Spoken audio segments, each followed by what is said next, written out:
சத்திய வேதம் பக்தரின் கீதம், சுத்தர்கள் போகும் பாதையின் தீபம், உத்தம மார்க்கம் காட்டும்.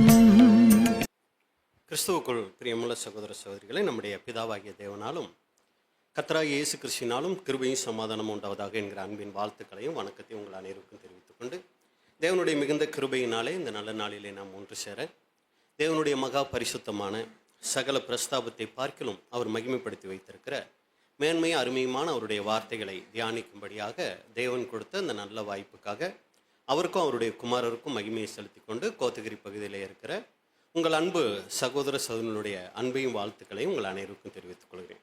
அன்புக்குரிய சகோதர சகோதரிகளே, இன்றைக்கி நாம் பார்க்க போகிறது வேதத்தில் ஒரு கதாபாத்திரம். அநேக கதாபாத்திரங்கள் இருக்காங்க. அதில் முக்கியமான ஒரு கதாபாத்திரத்தை குறித்து தான் இன்றைக்கி நம்ம பார்க்க இருக்கிறோம். முற்பிதாவாகிய மோசே. அப்போ முற்பிதாவாகிய மோசே அப்படிங்கும்போது அவருடைய பெயர் அர்த்தம் நம்ம எல்லாருக்கும் தெரியும்னு நினைக்கிறேன். என்னங்க? ஜலத்திலிருந்து எடுக்கப்பட்டவன். யார் வச்ச பேர் இது? அம்மா அப்பா வச்ச பேரா? பார்வோனுடைய குமாரத்தி வச்ச பேர். அப்போ அவங்க அப்பா அம்மா வச்ச பேருங்க? ஒரு சில கேள்விகளுக்கு என்ன தெரியுங்களா பதில்? தெரியாது அப்படிங்கிறது தான் சரியான பதில். இங்கே கூட பார்த்தீங்கன்னா அவங்க அப்பா அம்மா அவருக்கு என்ன பேர் வச்சாங்கன்னு வேதத்தில் பதிவு செய்யப்படலை. பார்வோனுடைய குமாரத்தி வச்ச பேர் தான் அங்கே பதிவு செய்யப்பட்டிருக்கு அப்படிங்கிறத கூட நம்ம பார்க்குறோம். இவங்களுடைய அப்பா அம்மா பேர் என்னங்க? மோசேயினுடைய அப்பா அம்மா பேர் அம்ராம், யோகபேத். பரவாயில்ல, எல்லாம் நல்ல வேதத்தை படிச்சிருக்கிறீங்க. இவருக்கு உடன் பிறந்தவங்க எத்தனை பேருங்க? 2 பேர். அவங்க யார் யார்? ஒரு அக்கா, ஒரு அண்ணன், மிரியாம், ஆரோன். சரிங்களா?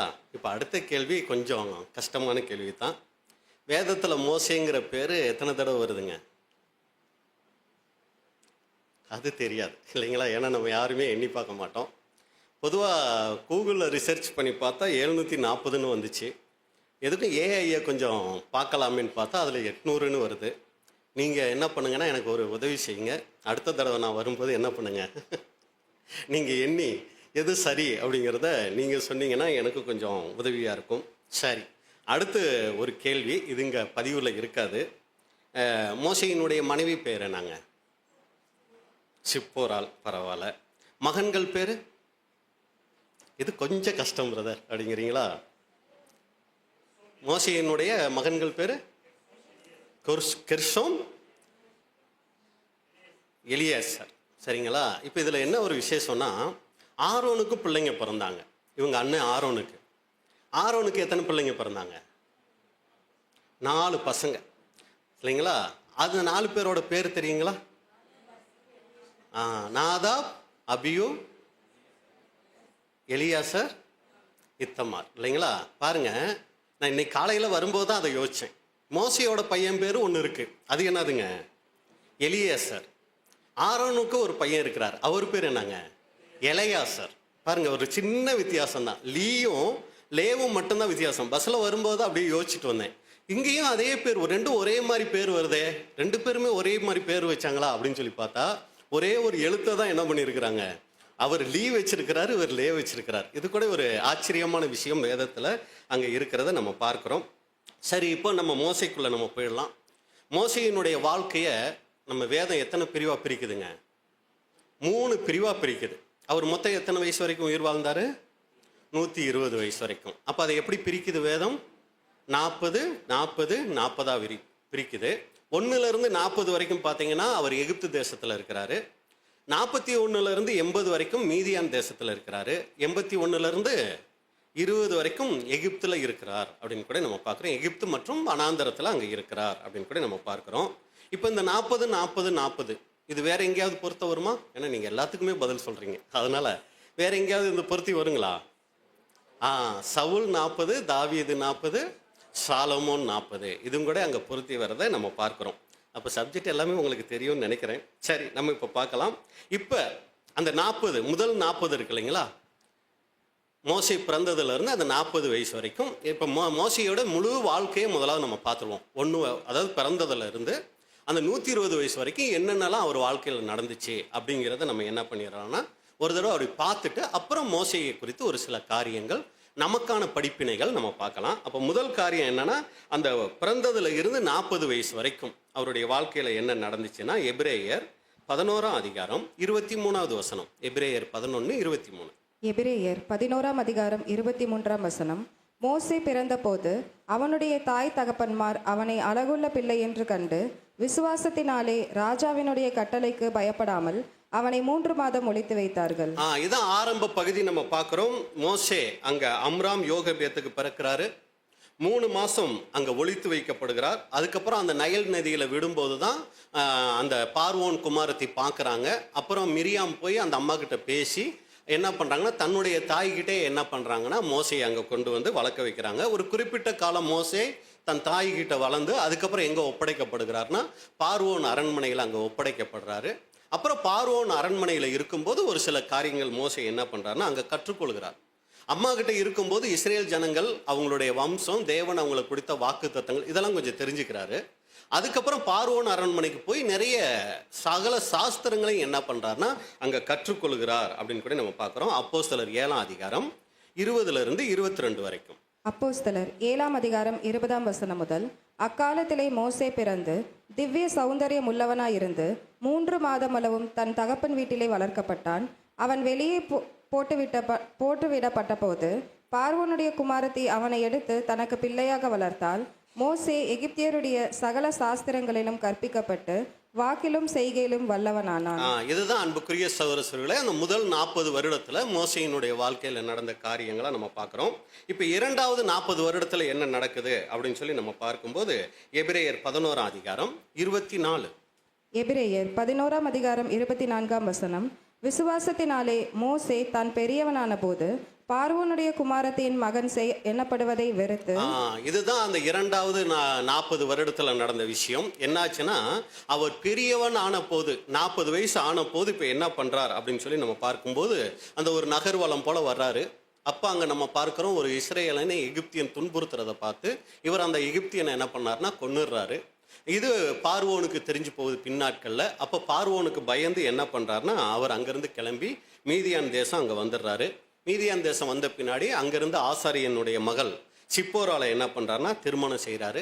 அதுக்கப்புறம் தன் மாமாவினுடைய ஆடுகளை மேய்ச்சிட்டு இருக்கும்போது தான் அந்த 80 வயது முடிவில் என்ன நடக்குது அப்படின்னு சொல்லி பார்த்தீங்கன்னா, எரிகிற முட்செடியை பார்க்குறாரு. தேவன் அவரோட பேசுறாரு, நீ எகிப்துக்கு போன்னு சொல்றாரு. இப்போ எகிப்துக்கு புறப்படுறாரு. எங்க கூட ஒரு சின்ன காரியம் கவனிக்கணும்னா, எகிப்துக்கு தனியாக புறப்பட்டாருங்களா, ஃபேமிலியாக புறப்பட்டாரா? எப்படி புறப்பட்டாருங்க? தனியாக புறப்பட்டாரா, ஃபேமிலியாக புறப்பட்டாரா? தனியாக புறப்பட்டாரா? அப்போ தனியாக புறப்பட்டு போகும்போது மோசையை தேவன் கொல்ல பார்க்குறாரு. சிப்போரால் வந்து கல் எடுத்து அங்கே விருத்த சாதனம் குழந்தைங்களுக்கு பண்ணுறாங்க. இதெல்லாம் எப்போ நடந்துச்சு? புறப்பட்டு போகும்போது தானே நடந்துச்சு. நீங்கள் நல்லா படிச்சீங்கன்னா புறப்பட்டு போகும்போது தான் நடக்கும். இல்லையே பிரதர், அவர் மட்டும்தானே போனார், கொஞ்ச நாள் கழிச்சு தானே அவங்க மாமா மனைவி மகள் பிள்ளைகளை எல்லாம் அங்கே கூட்டிக்கிட்டு போனார். அதுவும் வேதத்தில் இருக்கும், இதுவும் வேதத்தில் இருக்கும். என்ன ஆச்சு அப்படின்னு சொல்லி பார்த்தீங்கன்னா, நம்ம கொஞ்சம் கவனித்து படித்தோம்னா, அதுக்கப்புறம் மோசையோட இந்த விருத்த சேதனம் பண்ணுவாங்க இல்லைங்களா குழந்தைங்களுக்கு, அதுக்கப்புறம் மோசையோட அந்த அம்மா போக மாட்டாங்க. இடையில ஒரு நபர் அங்கே வருவார். யார் தெரியுங்களா? கொஞ்சம் கவனித்து படிச்சிங்கன்னா நீங்கள் கண்டுபிடிச்சிடலாம். ஆரோன் அங்கே வந்துடுவார். ஆரோன் வந்து மோசையை மட்டும் கூட்டிகிட்டு போவார். இவங்களை என்ன தெரியுங்களா பண்ணிடுவாங்க, திருப்பி அனுப்பிச்சிருவாங்க. அப்போ என்ன நம்ம அங்கே என்ன யூகிக்கிறோம் அப்படின்னா, ஆரோன் வந்து இப்போ அங்கே எகிப்தில் நிலவரம் சரியில்லை, நீ மனைவி பிள்ளைகளையெல்லாம் கூட்டிகிட்டு வந்தீங்கன்னா ரொம்ப கஷ்டம், நீ அவங்கள அனுப்பிச்சி வச்சிரு, நம்ம அப்புறம் அங்கேருந்து ஏதாவது கிளம்பும் போது இவங்களை என்ன பண்ணிக்கலாம், செய்தி சொல்லி அனுப்பிச்சு இவங்களை கூப்பிட்டுக்கலான்னு சொல்லியிருப்பார் அப்படிங்கிறது ஒரு யூகம். ஏன்னா அதுக்கப்புறம் பார்த்தீங்கன்னா இவங்களை பற்றி செய்திகள் இருக்காது. ஆரோனும் மோசையும் மட்டும்தான் என்ன பண்ணுவாங்கன்னா எகிப்துக்கு போவாங்க. சரிங்களா? இது நீங்கள் வேதத்தில் பார்த்தா அதை கண்டுபிடிச்சோம். இது நம்ம தெரிஞ்சுக்கிறதுக்காக நம்ம சொல்கிற ஒரு காரியமாக இருக்குது. இப்போ எகிப்து மோசையும் ஆரோனும் அங்கே வந்துடுறாங்க. ஆரோன் வந்து ஏற்கனவே எகிப்தில் தான் இருப்பார். இப்போ எதுக்கால வருவார், வந்து தான் மோசை என்ன தெரியுங்களா பண்ணுவார், அங்கே எகிப்துக்கு கூட்டிகிட்டு போவார். அங்கே போன பின்னாடி பார்வோனை சந்திக்கிறார். 10 வாதைகள் மூலம் இஸ்ரேல் ஜனங்களை விடுதலை பண்ணுறாரு. அப்புறம் வனாந்தரத்தில் நடத்திட்டு வரார். இதுதான் அந்த 3வது 40 வருடத்தில் நடக்கிற விஷயம். சீனாய் மலையில் 10 கட்டளைகளை பெற்றுக்கொள்கிறார். அப்புறம் ஆசரிப்பு கூடாரத்தை அங்கே உண்டாக்குறார். அடுத்து மோவாவின் சமவெளியில் போய் என்ன பண்ணுறாருனா மரிக்கிறார். இதான் 120வது வயதில் அவருக்கு நடக்கக்கூடிய காரியம். அவருடைய சரீரத்தை தேவனே என்ன பண்ணுறாருங்க, அடக்கம் பண்ணுகிறார். அப்படி தேவனே அடக்கம் பண்ணுறாருங்கும் போது நம்ம யூதாவில் பார்க்குறோம், அங்கே மிகாயேல், அதாவது ஆண்டவராகி இயேசு கிறிஸ்து தான் அங்கே என்ன பண்ணுறாருன்னா மோசேயினுடைய சரீரத்தை அங்கே வந்து அடக்கம் பண்ணுகிறார் அப்படிங்கிறத நம்ம பார்த்து முடிக்கிறோம். சரிங்களா? இது கூட உங்களுக்கு தெரிஞ்சிருக்கும். ஏன் மோசேயினுடைய சரீரத்தை கொண்டு போய் யாருக்கும் தெரியாமல் தேவன் அடக்கம் பண்ணார்? உங்கள் எல்லாருக்கும் தெரியும்னு நினைக்கிறேன். ஏன் அப்படின்னா, இவங்களே அடக்கம் பண்ணியிருந்தா இவங்க அவரை சும்மா விட்டுருக்க மாட்டாங்க. என்ன பண்ணியிருப்பாங்க, அவரை வணங்க ஆரம்பிச்சிருப்பாங்க. அப்படியே அந்த சரீரம் கெட்டு போகாமல் வச்சு வணங்க ஆரம்பிச்சிருப்பாங்க. ஏன்னா மோசே செஞ்சிட்டார் சின்னதாக ஒரு பொருள், அதை ரொம்ப காலத்துக்கு வச்சு வணங்க ஆரம்பித்தாங்க. என்னங்க அது? வெண்கல சர்ப்பம். அதையே நிகுஸ்தான் அப்படின்னு சொல்லி எசேக்கியா ராஜா பேர் வைக்காங்க. எசேக்கியா ராஜா காலம் வரைக்கும் பாருங்க, தாவீதை மறைச்சி இன்னும் எத்தனை ராஜாக்களையெல்லாம் மறைச்சி இதை என்ன பண்ணிக்கிட்டே வந்திருக்கிறாங்க, கடைசி வரைக்கும் கொண்டு போயிருக்கிறாங்கங்கும் போது மோசையை இங்கே இவங்க கண்ணுக்கு முன்னாடி வச்சிருந்தா என்ன பண்ணியிருப்பாங்க? அதனால தான் இயேசு கிறிஸ்துனுடைய சரீரத்தை கூட என்ன பண்ணிட்டாரு, மறைச்சிட்டாரு. ஏன்னா இந்த ஜனங்களுக்கு ஏதாவது ஒரு சின்னது கிடைச்சா என்ன பண்ணிடுவாங்க, இவங்க அதையே வச்சு தேவனை மகிமைப்படுத்தாமல் அதை வணங்க ஆரம்பிச்சிருவாங்க.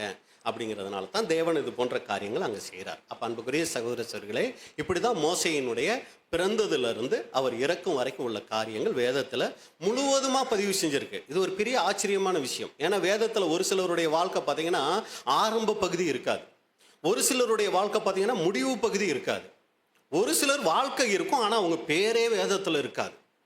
இந்த மாதிரிலாம் நிறைய விஷயங்கள் வேதத்தில் இருக்கும். ஆனால் மோசையை பார்த்தா தான் பிறந்ததுல இருந்து மரிக்கிற வரைக்கும் முழு விஷயங்கள் என்ன இருக்குங்க, வேதத்தில் பதிவு செய்யப்பட்டிருக்கு. வேதத்தில் யாருடைய பெயர் அதிகமாக வேதத்தில் பதிவு செய்யப்பட்டிருக்கு தெரியுங்களா?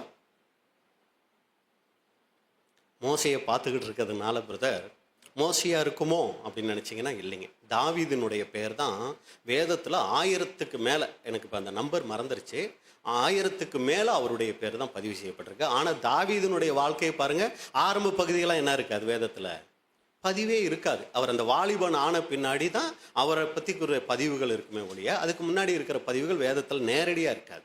அப்போ இதுலேருந்து நம்ம புரிஞ்சுக்கிற விஷயம் என்னென்னா, மோசே வேதத்திலேயே ஒரு சிறப்பு வாய்ந்த ஒரு மனிதராக, ஒரு தேவ மனிதராக, ஒரு முற்பிதாவாக அவர் என்ன பண்ணுறாருன்னா அங்கே இருக்கிறார். இப்போ மோசேயினுடைய சிறப்புகள் என்ன அப்படின்னு சொல்லி நம்ம பார்த்தோம்னா, அன்புக்குரிய சகோதர சகோதரிகளை பாருங்கள், ஒரு அடிமையாக பிறந்தவர் பார்வோன் அரண்மனையில் என்ன ஆகிறார்னா அவர் வளர்க்கப்படுகிறார். யாருக்குமே கிடைக்காத ஒரு மிகப்பெரிய சிலாக்கியம் இது மோசைக்கு நம்ம பார்க்குறோம்.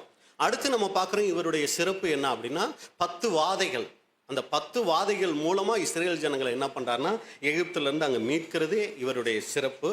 செங்கடல் முன்னாடி போய் நிற்கிறாரு, கோலை நீட்டுறாரு, தண்ணீர் 2ஆ பிளக்குது.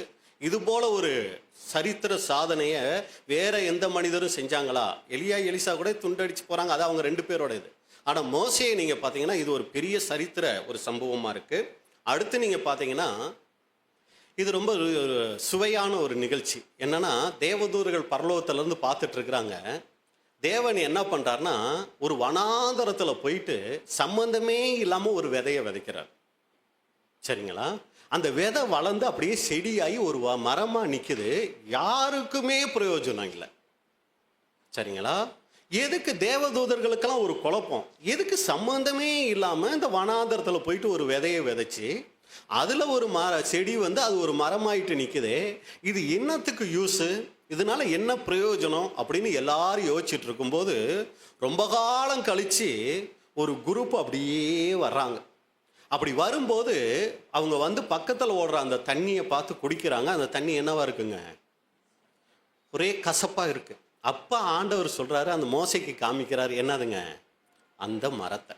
அப்போ பாருங்கள், இது ரொம்ப ஒரு, அதாவது நம்மளுடைய வாழ்க்கையில் தேவனுடைய அன்பை அந்த விசுவாசத்தில் வளரணும்னா இதெல்லாம் நம்ம தியானித்தோம்னா ரொம்ப அருமையாக இருக்கும். யாருக்குமே உபயோகப்படாத, எதுக்கு அது இருக்குன்னே தெரியாத ஒன்று ஏற்ற வேலை வரும்போது தேவன் என்ன பண்ணுறாருங்க, அதை எடுத்து தண்ணியில் போடு, தண்ணி மதுரமாகுங்கிறார்.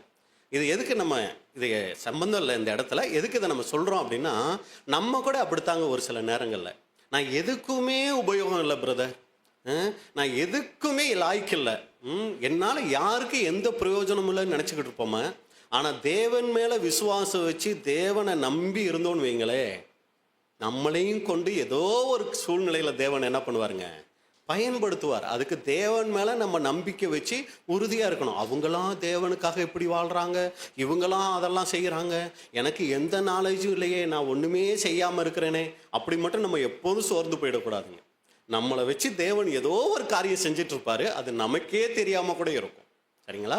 அதனால அதுக்காக அந்த மரத்தை நான் ஒரு உதாரணமாக சொல்கிறேன். பாருங்க, இங்கே மோசே அந்த மரத்தை வெட்டி போட்டு மாறாவின் தண்ணீரை என்ன பண்ணுறாரு, மதுரமாக்குகிறார். அப்போ இது கூட அந்த மோசை மூலமாக கிடைத்த ஒரு சிறப்பாக பார்க்குறோம். அடுத்து வானத்திலிருந்து மன்னா பெற்று தராரு. வெண்கல சர்ப்பத்தை செஞ்சு கொள்ளிவாய் சர்ப்பங்கள்கிட்ட இருந்து இஸ்ரேல் ஜனங்களை மீட்டெடுக்கிறாரு. அடுத்து நீங்கள் பார்த்தீங்கன்னா பூமியை ரெண்டா பிளந்து ஒரு குரூப்பே உள்ள தள்ளுறார். யாருங்க அவங்கள? கோராகு, அப்புறம் தாத்தான், அப்புறம் ஆபிரகாம், இல்லைங்களா? ஓ, ஆபிரகாமோட முன்னாடி பேர் என்ன? அபிராம் தானே, அந்த பேர் உள்ளவர் தானே இவரும், அபிராம். சரிங்களா? அப்போ பார்த்தீங்கன்னா இந்த 3 பேர் வந்து அவங்க குடும்பமே என்னவாகுதுன்னா அங்கே அந்த இதுக்குள்ளே போகிறாங்க, நிலத்துக்குள்ளே பூமியை ரெண்டாக பிளக்க வச்சு அங்கே போகிறாங்கன்னு பார்க்குறோம். அப்புறம் ஆரோனுடைய அந்த துளிர்த்த கோல், அப்புறம் ஆசரிப்பு கூடாரம் செஞ்சது. இதெல்லாம் நீங்கள் பார்த்தீங்கன்னா மோசையை நம்ம பார்க்கும்போது நம்மளிருந்து அவர் எப்படி இருக்கிறாரு, ஒரு வித்தியாசமானவரா, ஒரு அசாதாரணமானவரா. மோசே மாதிரியெல்லாம் ஐயோ சான்ஸே இல்லை பிரதர், சான்ஸே இல்லை சிஸ்டர் அப்படின்னு நம்ம நினைப்போம். ஆனால் மோசே ஒரு அசாதாரணமான மனிதரா அப்படின்னு சொல்லி பார்த்தீங்கன்னா இல்லைங்க. அவரும் நம்மளை போல எப்படிப்பட்ட மனிதர் தான், ரொம்ப சாதாரண ஒரு மனிதர் தான். எப்படி தேவன் இவரை கொண்டு இதையெல்லாம் செஞ்சிட்டார்னா, ஒரே காரியம், அவர் தேவனுடைய வார்த்தைக்கு என்ன பண்ணிட்டாரு, கீழ்ப்படிஞ்சார். அதனால தேவன் அவரை பயன்படுத்தினார். நம்மளும் கூட கீழ்ப்படிஞ்சோம்னா நம்மளையும் தேவன் பயன்படுத்துவார். சரிங்களா? ஆனால் இப்போ மோசையை நம்ம பார்க்கும்போது அவர் ஒரு சாதாரண மனிதர்னு எப்படி நம்ம சொல்லலாம் அப்படின்னு சொன்னால், அவருக்கும் நம்மளை மாதிரி கோபம் வந்துச்சுங்களா? நல்லாவே வந்துச்சு. எந்த அளவுக்கு கோபம் வந்துச்சு, கொன்று புதைக்கிற அளவுக்கு கோபம் வந்துச்சு. எகிப்தியன் அந்த இஸ்ரேலனை துன்பப்படுத்துறாருன உடனே இவருக்கு வந்த கோபத்தில் என்ன பண்ணாரு, அந்த எகிப்தியனை வெட்டி கொன்று மறைக்கிற அளவுக்கு இவருக்கு கோபம் வந்துச்சு. சரிங்களா? இவரும் நம்மளை விட கோபப்படக்கூடியவர் தான். பயப்படுறவர், அவரு ரொம்பவே பயப்படுறவர். ராஜாவுக்கு தெரிஞ்சிருச்சுன்னா உடனே என்ன பண்ணிட்டாரு, பயந்து மீதியான் தேசத்துக்கு ஓடி போனவர் தான். சாதாரண ஒரு மனித சுபாவம் தான் இந்த மோசைக்கிட்டையும் இருந்துச்சுன்னு பார்க்குறோம். அடுத்து ஒரு கெட்டது நடந்துச்சுன்னா உடனே இவருக்கு ஒரு ஆவேசம் வந்துச்சா அப்படின்னு பார்த்தா ஆவேசம் வந்துச்சு. ஏன்னா அங்கே பெண்கள் வந்து தண்ணி குடிக்கிறதுக்கு கல்லெல்லாம் புரட்டி அவங்க ரெடி பண்ணுனா, மேய்ப்பர்கள் வந்து என்ன பண்ணுறாங்க, இவங்களை ஓட்டி விட்டுட்டு அங்கே இது பண்ணும்போது இவருக்கு என்ன வந்துச்சுன்னா ஒரு ஆவேசம் வந்து இவர் அந்த மேய்ப்பர்களோட சண்டை போடுறார். அப்போ அநீதி நடக்கிற இடத்துல ஒரு கோபம் வரக்கூடிய மனிதனாக தான், ஆவேசப்படக்கூடிய ஒரு மனிதனாக தான் அங்கே மோசே இருக்கிறார் அப்படின்னு கூட நம்ம பார்க்குறோம். அடுத்து முச்செடி நடுவில் தேவ சத்தம் கேட்ட உடனே மோசே என்ன பண்ணார் தெரியுங்களா, பயந்தார். அங்கேயும் கூட ஒரு பயப்படுறாரு. அடுத்து பதட்டப்படுறவரா, ரொம்பவே பதட்டப்படுறவர். ஏன்னா கண்மலையை பார்த்து பேசுன்னு சொன்னப்போ இவர் பதட்டப்பட்டு என்ன பண்ணிட்டாரு, அழிச்சிட்டாரு. அப்போ நம்மக்கிட்ட இருக்கிற எல்லா பலகீன சுபாவமும் கூட யாருக்கிட்ட தான் இருந்துச்சு, மோசைக்கிட்ட கூட இருந்துச்சு. இப்படி இருந்த மோசைக்கிட்ட தேவன் அநேக நல்ல குணங்களை வச்சிருந்தார். அந்த குணங்களை நம்ம பார்க்கும்போது, ஏன்னா அவரை நமக்கு ஒப்பிட்டு பார்த்துட்டோம், நம்மளை மாதிரி ஒரு சாதாரண மனிதன் தான். எப்படி எலியாவை பற்றி வேதம் சொல்லுதோ, எலியா நம்மை போல பாடுள்ள மனுஷன்னு சொல்லுதோ, அதே போல மோசையும் கூட எப்படின்னா நம்ம போல ஒரு சாதாரண மனிதன் தாங்க. ஆனால் அந்த மனிதனுக்குள்ள கூட ஒரு நல்ல குணலட்சணங்கள் தேவன் உருவாக்க முடியும் அப்படின்னா நமக்குள்ள கூட உருவாக்க முடியுங்க. ஏன் குணலட்சணங்களை உருவாக்கணும்னா அதுதான் நம்மளுடைய இலக்கே. இந்த சத்தியங்கள் பெற்றுக்கொள்றதுனால, நம்ம அடிக்கடி சொல்ற விஷயம் தான், இந்த சத்தியங்கள் பெற்றுக்கொள்றதுனால நம்ம பரலோக வாய்ப்புக்கு போயிடுவோமானா கண்டிப்பா போக முடியவே முடியாது. இதன் அடிப்படையில் தேவன் நமக்கு பரலோக வாய்ப்பை தரதில்லை. இது ரொம்ப நல்ல விஷயம், ஏன்னா இந்த சத்தியம் நம்மளை உருவாக்குது. ஆனால் இந்த சத்தியத்தை பெற்றுக்கொண்ட ஜனங்களான நாம உலக ஜனங்கள் காண்பிக்கிற நல்ல குணலட்சணங்களை கூட நமக்குள்ள உருவாக்கலைன்னு வைங்க. இன்னைக்கு உலகத்தில் பார்த்தீங்கன்னா கணவன் மனைவியெல்லாம் பார்த்தா அவ்வளோ அன்பா, அதாவது வெளிப்பிரகாரமாக நம்ம பார்க்குறோம், உள்ளான நிலையில் தெரியல. ஆனால் அவங்க இருக்கிற ஒரு அந்நியோனியம், ஒரு அன்பு, ஒரு ஐக்கியத்தை கூட ரொம்ப வருத்தத்தக்க விஷயம் இன்னைக்கு சத்தியத்துக்குள்ள இருக்கிற சகோதர சகோதரிகள்கிட்ட பார்க்க முடியலை. கணவன் மனைவி கிட்ட பார்க்க முடியலை. கணவன் ரொம்ப தைரியமாக மனைவிக்கு துரோகம் பண்ணுறாரு, தேவ பயமே இல்லாமல் நடக்கிறாரு. மனைவி கொஞ்சம் கூட பயம் இல்லாமல் கணவனுக்கு துரோகம் பண்ணிக்கிட்டு இருக்கிறாங்க. ஆனால் வாய் நிறைய சத்தியங்கள், வாய் நிறைய தேவனை துதிக்கிற துதிகள். ஆனால் உலகத்தில் இருக்கிற தேவனை அறியாத ஜனங்கள் செய்ய பயப்படுற விஷயத்தை கூட கொஞ்சம் கூட பயமே இல்லாமல் இன்னைக்கு இந்த சத்தியத்தை எடுத்து வச்சுக்கிட்டு சகோதர சகோதரிகள் செய்கிற காரியங்களை எல்லாம் பார்க்கும்போது ரொம்ப வருத்தமாக இருக்குங்க. எப்படி இவங்கனால இப்படி நடக்க முடியுது? இதை செஞ்சுக்கிட்டு எப்படி இவங்கனால சத்தியம் பேச முடியுது, ஊழியம் செய்ய முடியுது, தேவனை மகிமைப்படுத்த முடியுது? கொஞ்சம் கூடவா அந்த குற்ற உணர்வு வராது? அப்படிங்கிற அளவுக்கு இன்னைக்கு பார்த்தீங்கன்னா நம்ம சகோதர சகோதரிகள் தான், நம்ம இந்த பேர் சபைன்னு சொல்லிக்கிறோமே, அந்த சகோதர சகோதரிகளை காட்டிலும் ரொம்ப மோசமான குணலட்சணங்கள் இன்னைக்கு யார் போயிட்டு இருக்காங்க தெரியுங்களா? நம்ம சகோதர சகோதரிகள் தான் போயிட்டு இருக்காங்க. பார்க்கறதுக்கே ரொம்ப கஷ்டமா இருக்கு. அப்ப இந்த விலையேற பெற்ற சத்தியம் ஒருத்தருக்குள்ள எந்த விதமான ஒரு நல்ல சுபாவத்தையும் உண்டாக்கலையானா மிகப்பெரிய கேள்வியா இருக்கு. அப்ப எதுக்கு இதை சொல்ல வரோம்னா, இந்த குணலட்சண வளர்ச்சிக்கு தான் நம்ம அழைக்கப்பட்டிருக்கிறோங்க. நம்ம சத்தியத்தை மட்டும் ரொம்ப பெருமையா பேசிட்டு அதுல தேவன் மகிமைப்பட்டுருவார், சந்தோஷப்பட்டுருவார்னு நினைச்சோம்னா, அன்புக்குரிய சகோதர சகோதரிகளே, நம்மளே ஏமாத்திக்கிறோம். தேவன் ஒருபோதும் எத்த ஒட்டார் அப்படின்னு வரும் வசனம். அப்படின்னா அவர் எப்போதும் ஏமாற மாட்டாரு.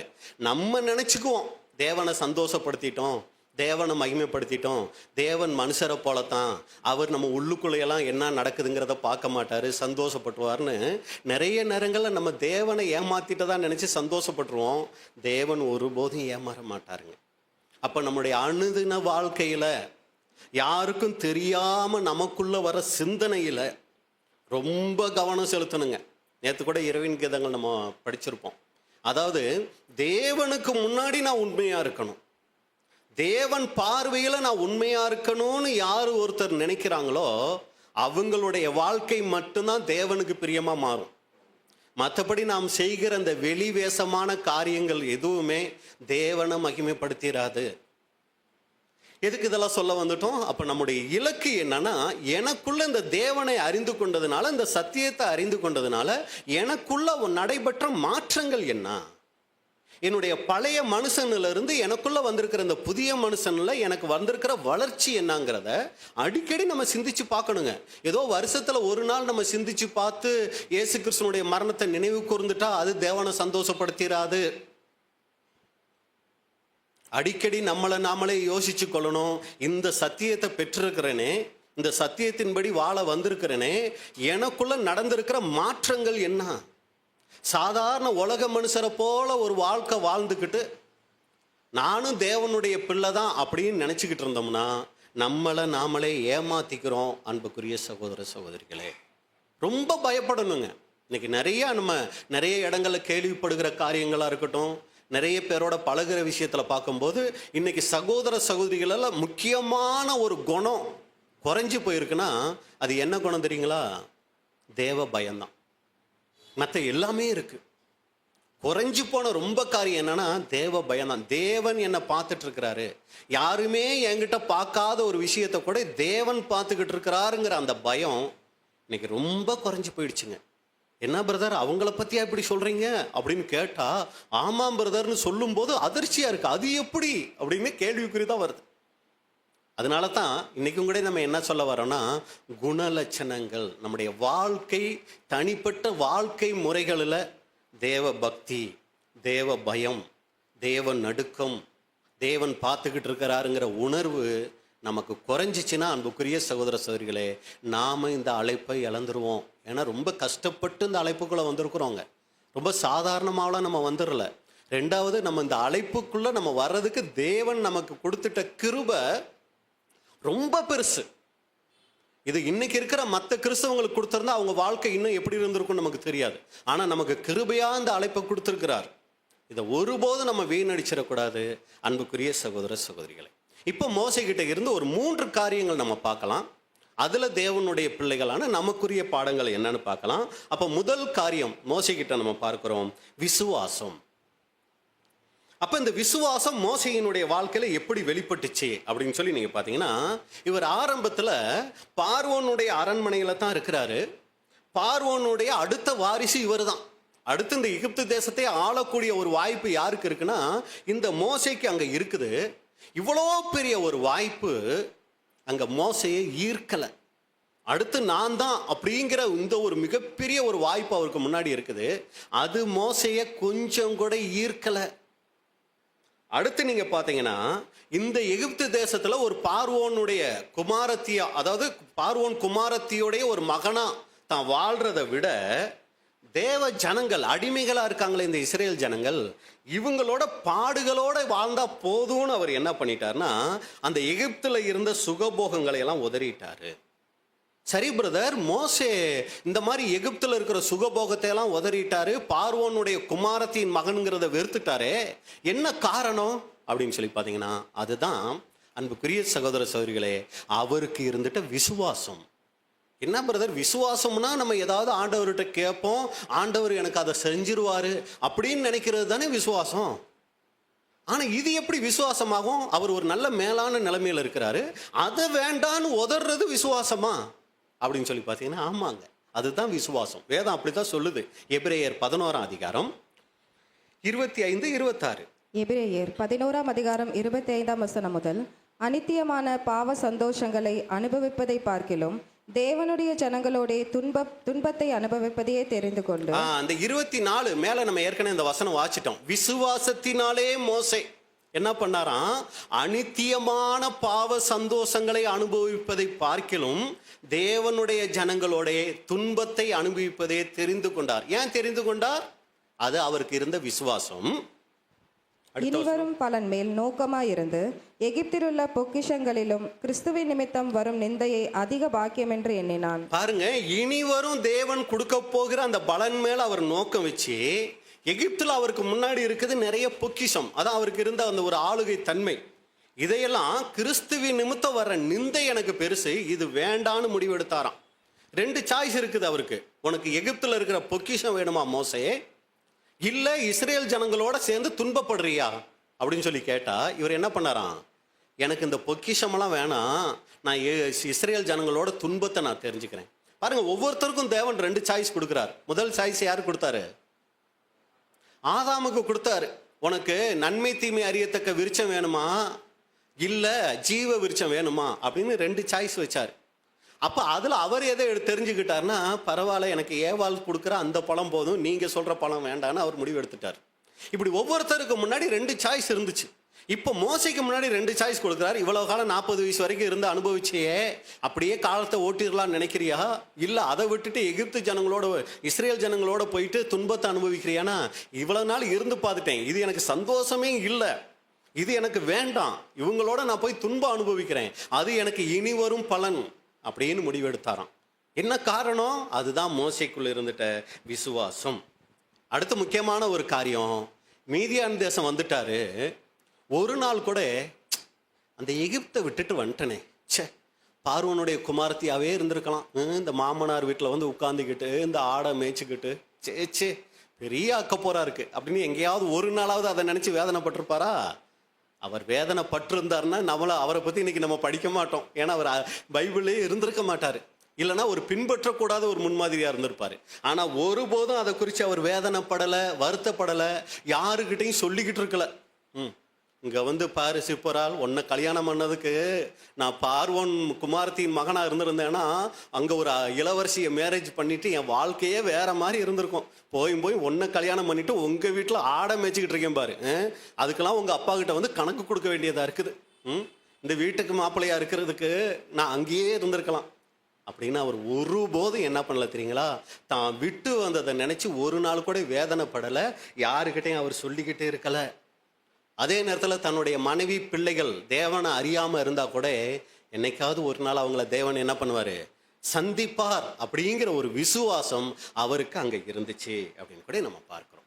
அப்போ இதில் நமக்கு என்ன பாடம்? மோசைக்கு இருந்துச்சு அந்த விசுவாசம், இதில் நமக்கு என்ன பாடங்கும் போது, நாம் இன்னைக்கு விசுவாசத்தில் வளர்ந்துருந்தோன்னா, இப்போ பொதுவாக கேட்டோம்னா, எப்படி பிரதர் சத்தியத்துக்குள்ளே வந்து 5 வருஷம் 10 வருஷம் 20 வருஷம் ஆச்சே, விசுவாசத்தில் வளர்ந்துருக்கிறீங்களா அப்படின்னு கேட்டால், ஆமாம் விசுவாசத்தில் வளர்ந்துருக்குனே. முன்னையெல்லாம் மாதத்துக்கு 1 தடவை 2 தடவை சபைக்கு போவேன், இப்போயெல்லாம் வாரம் தவறாமல் போகிறேன், இடைப்பட்ட கூட்டங்களாம் மிஸ் பண்ணுறதே இல்லை, டெய்லி ஜெபந்தான், பைபிள் வாசிப்பு தான். விசுவாசத்தில் நான் வளர்ந்துருக்கேன், நல்ல விஷயம் அது. தப்பு கிடையாது. ஆனா நம்ம விசுவாசத்துல வளர்ந்துருக்கிறோம்னா அதுக்கு வேற ஒரு அடையாளம் இருக்கு. இதை எல்லாருமே செஞ்சிடலாம். நம்ம மட்டும் இல்ல, நம்ம மோசம்னு சொல்ற கிறிஸ்தவங்க கூட என்ன பண்ணிட்டு இருக்கிறாங்க? அவங்க டெய்லி ஜெபம் பண்றாங்களா? Daily Bible வாசிக்கிறாங்களா? வாரமான சபைக்கு போறாங்களா? அவங்களும் இதையெல்லாம் செஞ்சுக்கிட்டு இருக்காங்களே. அப்புறம் என்ன அவங்களுக்கும் நமக்கும் விசுவாசத்துல வித்தியாசம் இல்லைங்களா?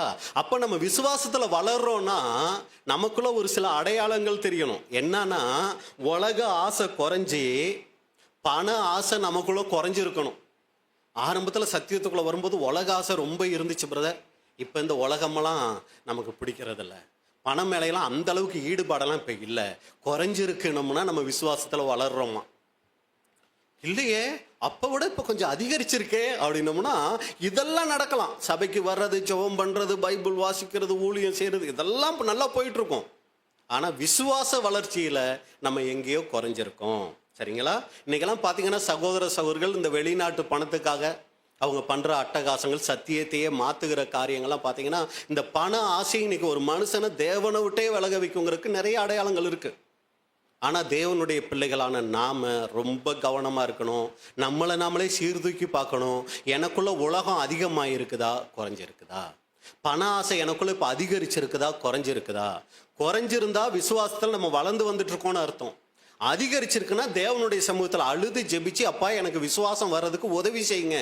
ஏன்னா இது என்ன ரட்சிக்காது, இது எனக்கு சந்தோஷத்தை தராது, உங்க சமூகம் தான் சந்தோஷத்தை தரும். அதனால இதுல இருந்து எனக்கு ஒரு விடுதலையை தாங்கன்னு நம்ம ஜெபிக்கணுங்க. ரொம்ப கவனமா இருக்கணும் அன்புக்குரிய சகோதர சகோதரிகளே. அடுத்து, போதும் என்ற தேவ பக்தி வளர்ந்துருக்கும். இருக்கிறது போதுங்கிற எண்ணம் நம்ம விசுவாசத்துல வளர்ந்தோம்னா நமக்குள்ள இருக்கும். எனக்கு இன்னும் அதான் பிரதர் நம்மளுடைய டார்கெட்டு. அதை இந்த ஒரு சொந்த வீடை பிரதர் எப்படியாவது நான் கட்டிடணும், அதான் என்னோட டார்கெட். இல்லை ஒரு 2 வீடாவது கட்டிடணும். இல்லை பேங்க் பேலன்ஸில் அட்லீஸ்ட் ஒரு சியாவது கொண்டு வந்துடணும். இப்படி நம்ம யோசிச்சுக்கிட்டு இருந்துட்டோன்னு வைங்க, நம்ம விசுவாசத்தில் வளரல, வேற இதுலேயோ வளர்றோம்னு அர்த்தம். அப்போ போதும் என்கிற தேவ பக்தி நமக்குள்ள இருக்கு. அது எவ்வளவு வேணாலும் இருக்கலாம், சொந்த வீடு இருக்கலாம், வாகனங்கள் இருக்கலாம், வசதி வாய்ப்புகள் இருக்கலாம். ஆனா நமக்குள்ள போதுங்கிற எண்ணம் இருக்கா? அப்படி இருந்தா நம்ம விசுவாசத்துல வளர்றோம். அடுத்து, எல்லா புத்திக்கும் மேலான தேவ சமாதானம் நமக்கு வரும். இந்த உலகத்தில் நமக்கு பாடுகள், உபத்திரவங்கள், கஷ்டங்கள் இருக்குங்க. ஆனா அதன் மத்தியில ஒரு தேவ சமாதானம் இருந்துச்சுன்னா நம்ம விசுவாசத்துல வளர்றோம்னு அர்த்தம். அடுத்து, நம்முடைய குடும்பத்துல சத்தியத்துக்குள்ள வராதவங்களை குடிச்சு கூட தேவன் அவங்கள சந்திப்பாருங்கிற ஒரு விசுவாசம் நமக்குள்ள இருக்கணும். இதெல்லாம் இருந்தா நம்ம விசுவாசத்துல வளர்றோம்னு அர்த்தம். ஏன்னா இந்த உலக ஜனங்களை நீங்க பாத்தீங்கன்னா, நான் ஃபர்ஸ்ட் சொன்ன இந்த காரியங்களை எல்லாம் அவங்க செஞ்சிட்டு இருப்பாங்க. எப்ப பார்த்தாலும் ஒரு வீடு இருக்கும், 10வது 4 வீடு கட்டிட்டு இருப்பாங்க. பணம் வாங்கி வாங்கி சேர்க்கணும், பணத்தை சேர்க்கணும், இதே தான் அவங்க மைண்டா இருக்கும். காரணம் என்னன்னா, அவங்களுக்கு அதுல தான் சந்தோஷங்க. நல்ல வீடு கட்ட வேண்டியது, ஊர் சுத்த வேண்டியது, அங்க போக வேண்டியது, இங்க போக வேண்டியது, அதை வாங்கி சாப்பிடணும், இதை வாங்கி சாப்பிடணும், இந்த மைண்ட் தான் அவங்களுக்கு இருக்கும். ஏன்னா அவங்களுக்கு சந்தோஷம் அதுல தான் இருக்கு.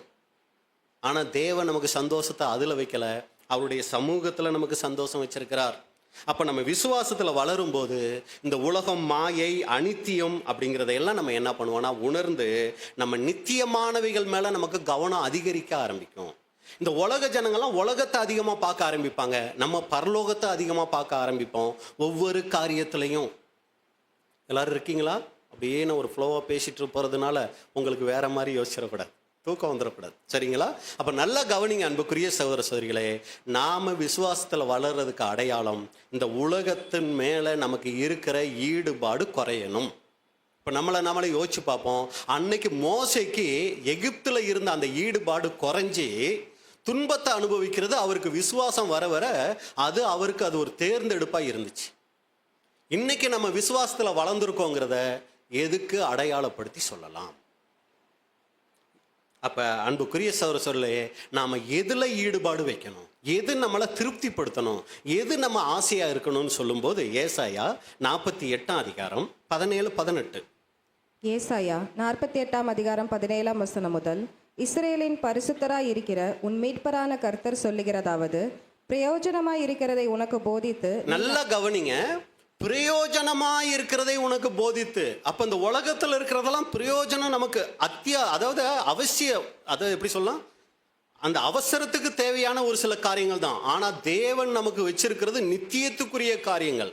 அதை நமக்கு என்ன பண்றாருன்னா, பிரயோஜனமா இருக்கிறதெல்லாம் என்னங்கிறத நமக்கு போதித்து, நீ நடக்க வேண்டிய வழியிலே உன்னை நடத்துகிற உன் தேவனாகிய கர்த்தர் நானே. என் கற்பனைகளை கவனித்தாயானால் நலமாயிருக்கும். பாத்தீங்களா, இதுல தான் நம்ம ஈடுபாடு வைக்கணும். நம்ம இதுல தான் திருப்தி ஆகணும். இந்த உலக பொருட்கள் நம்மளை திருப்தி படுத்தவே படுத்தாது.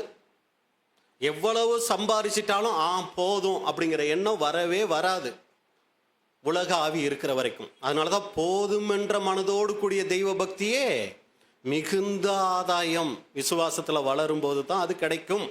அப்ப இங்க சொல்றாரு, என் கற்பனைகளை கவனித்தாயானால் நலமாயிருக்கும்.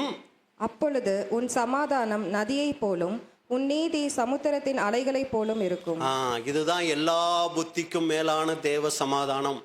உலகம் கொடுக்கிற பிரகாரமாக அல்ல, இது தேவனே நமக்கு கொடுக்கக்கூடிய சமாதானம். இது எப்ப கிடைக்கும்? விசுவாசத்துல நாம வளரும் போது. எகிப்துல மிகப்பெரிய ஒரு நிலைமையில மோசே இருந்தாரு. ஆனா இப்ப ஆடு மேய்க்கிற நிலைமைக்கு வந்துட்டாரு. ஆனா ஒருபோதும் அவருடைய சமாதானத்தை அது கெடுக்கல, அது அவரை சோர்ந்து போக வைக்கல. காரணம், அவர் விசுவாசத்துல வளர்ந்தவரா இருந்தாரு. அப்போ மோசையினுடைய வாழ்க்கையில் நீங்கள் பார்க்கும்போது முதல் 40 வருஷம் எகிப்தில் ஒரு ராஜகுமாரனா இருந்துட்டார். எல்லாம் இப்போ எங்கே இருக்கோம்? இப்போ எகிப்துலேருந்து மீதியான் தேசத்துக்கு நம்ம போயிட்டோம். இப்போ மீதியான் தேசத்தில் பார்த்துட்டு இருக்கிறோம் ஒரு காட்சியை. அங்கே மோசை ஆடு மேய்ச்சிட்டு போயிட்டு இருக்கிறாரு. அந்த பக்கமாக ஒரு ஆள் போகிறாரு. இந்த போகிற ஆள் மோசையை பார்த்து கேட்குறாரு, என்னப்பா நீ புதுசாக இருக்கியே, உன்னை இதுக்கு முன்னாடி இந்த மீதியான் தேசத்தில் பார்த்ததில் புதுசாக ஆடெல்லாம் மேய்ச்சிக்கிட்டு இருக்க, யாரு நீ, யாரு என்னுடைய ஆடு இது அப்படின்னு சொல்லி கேட்டா, மோசே என்ன சொல்லியிருப்பாரு? என் பேர் மோசே, நான் இவரோட மருமகன். அவர் பேர் என்ன? எத்திரோவா? எத்திரோவோட மருமகன் நான், சிப்போரோலோட வீட்டுக்காரர் நான். அவங்க ஆடத்தாங்க நான் மேய்ச்சிக்கிட்டு இருக்கேன். அப்படியா? இதுக்கு முன்னாடி நீ எங்கே இருந்த? என்ன சொல்லிப்பாரு? அதுங்க நான் எகிப்தில் இருந்தேன். எகிப்தில் இருந்தா இங்கே வந்த? எகிப்தில் என்னவா இருந்த, என்ன வேலை செஞ்சுக்கிட்டு இருந்த? இதே மாதிரி ஆடுதான் மேய்ச்சிக்கிட்டு இருந்தியா அப்படின்னு கேட்டால் என்ன சொல்லிப்பாரு? இல்லைங்க, அது நான் என்னவா இருந்தேன், பார்வோனுடைய குமாரத்தினுடைய மகனாக இருந்தேன். பேசிக்கிட்டு இருந்தாலும் 2 ஸ்டெப்பு என்ன பண்ணியிருப்பாரு, கொஞ்சம் பின்னாடி போயிருப்பாரு. போயிட்டு, என்னது ராஜாவா, இளவரசனா இருந்தியா? என்னப்பா இளவரசனா இருந்தேங்கிற, அதையெல்லாம் விட்டுப்புட்டு வந்து ஆடு மேய்ச்சிக்கிட்டு இருக்கிற, ஏன் இப்படி ஆயிட்ட அப்படின்னு கேட்டிருந்தா என்ன சொல்லியிருப்பாரு? அதுங்க எங்க யாவே தேவன் மேல நான் வச்சிருக்கிற விசுவாசம். பாருங்க அன்புக்குரிய சகோதர சகோதரிகளே, மோசேக்கு இருந்த விசுவாசம் அவருடைய வாழ்க்கையில எவ்வளோ பெரிய காரியங்களை அங்க கொண்டு வந்திருக்குது அப்படின்னு கூட நம்ம பார்க்கிறோம். அப்போ ஒரு ராஜபோக வாழ்க்கையை விட்டுட்டு அவர் என்ன பண்ணியிருக்கிறார்னா, ஒரு சாதாரண மேய்ப்பன் நிலைமைக்கு வந்திருக்கிறார். காரணம் அவருக்குள்ள இருந்த விசுவாசம். எப்பவுமே நம்ம எப்படி தெரியுங்களா பார்ப்போம், ஆடு மேய்ச்சிக்கிட்டு இருந்த தாவீதை தேவன் என்ன பண்ணாரு, ராஜாவா உயர்த்தினாரு.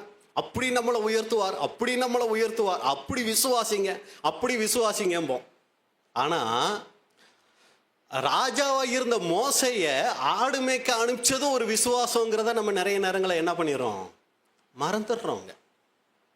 ரொம்ப கஷ்டமா இருக்கும் நான் பேசுறது, அப்படியெல்லாம் இல்லை இல்லைங்களா? கொஞ்சம் கஷ்டமாக தான் இருக்கும், அட்ஜஸ்ட் பண்ணிக்கோங்க. அப்போ இங்கே நம்ம பார்க்கும்போது அன்புக்குரிய சகோதர சகோதரிகளே, தேவன் மேலே வச்ச விசுவாசம் அங்கே மோசையினுடைய வாழ்க்கையில் பார்க்குறோம். அவர் ஒரு மேலான நிலைமையிலேருந்து என்ன பண்ணார்னா ஒரு கீழான நிலைமைக்கு அங்கே வந்தார். ஆனால் இன்னைக்கு பொதுவாக கிறிஸ்தவத்தில் என்ன சொல்லுவாங்கன்னா, கீழான நிலைமையிலிருந்து மேலான நிலைமைக்கு போகிறது தான் விசுவாசம். அப்படி விசுவாசி, அப்படி தேவன் மேலே விசுவாசம் வை அப்படிம்பாங்க. தரித்திர நிலைமையில இருந்து ஒரு ஐஸ்வர்ய நிலைமைக்கு போகிறதான் விசுவாசம்னு நினைப்பாங்க. கோலும் தடியுமா வந்தவர் 2 பரிவாரத்துக்கு ஆகி போனாருன்னா தான் விசுவாசம்னு நினைப்பாங்க. ஆனால் அது விசுவாசம் இல்லை. இப்படி இறங்குமுகமாக வர்றதும் கூட விசுவாசம் தான். இப்போ உதாரணத்துக்கு ஒரு படம் வரைய சொல்கிறோன்னு வைங்க. பாவியோட படத்தை வரைய சொல்லி பக்கத்தில் பரிசுத்தவானுடைய படத்தை வரைய சொல்கிறோன்னு வச்சுக்கோம்.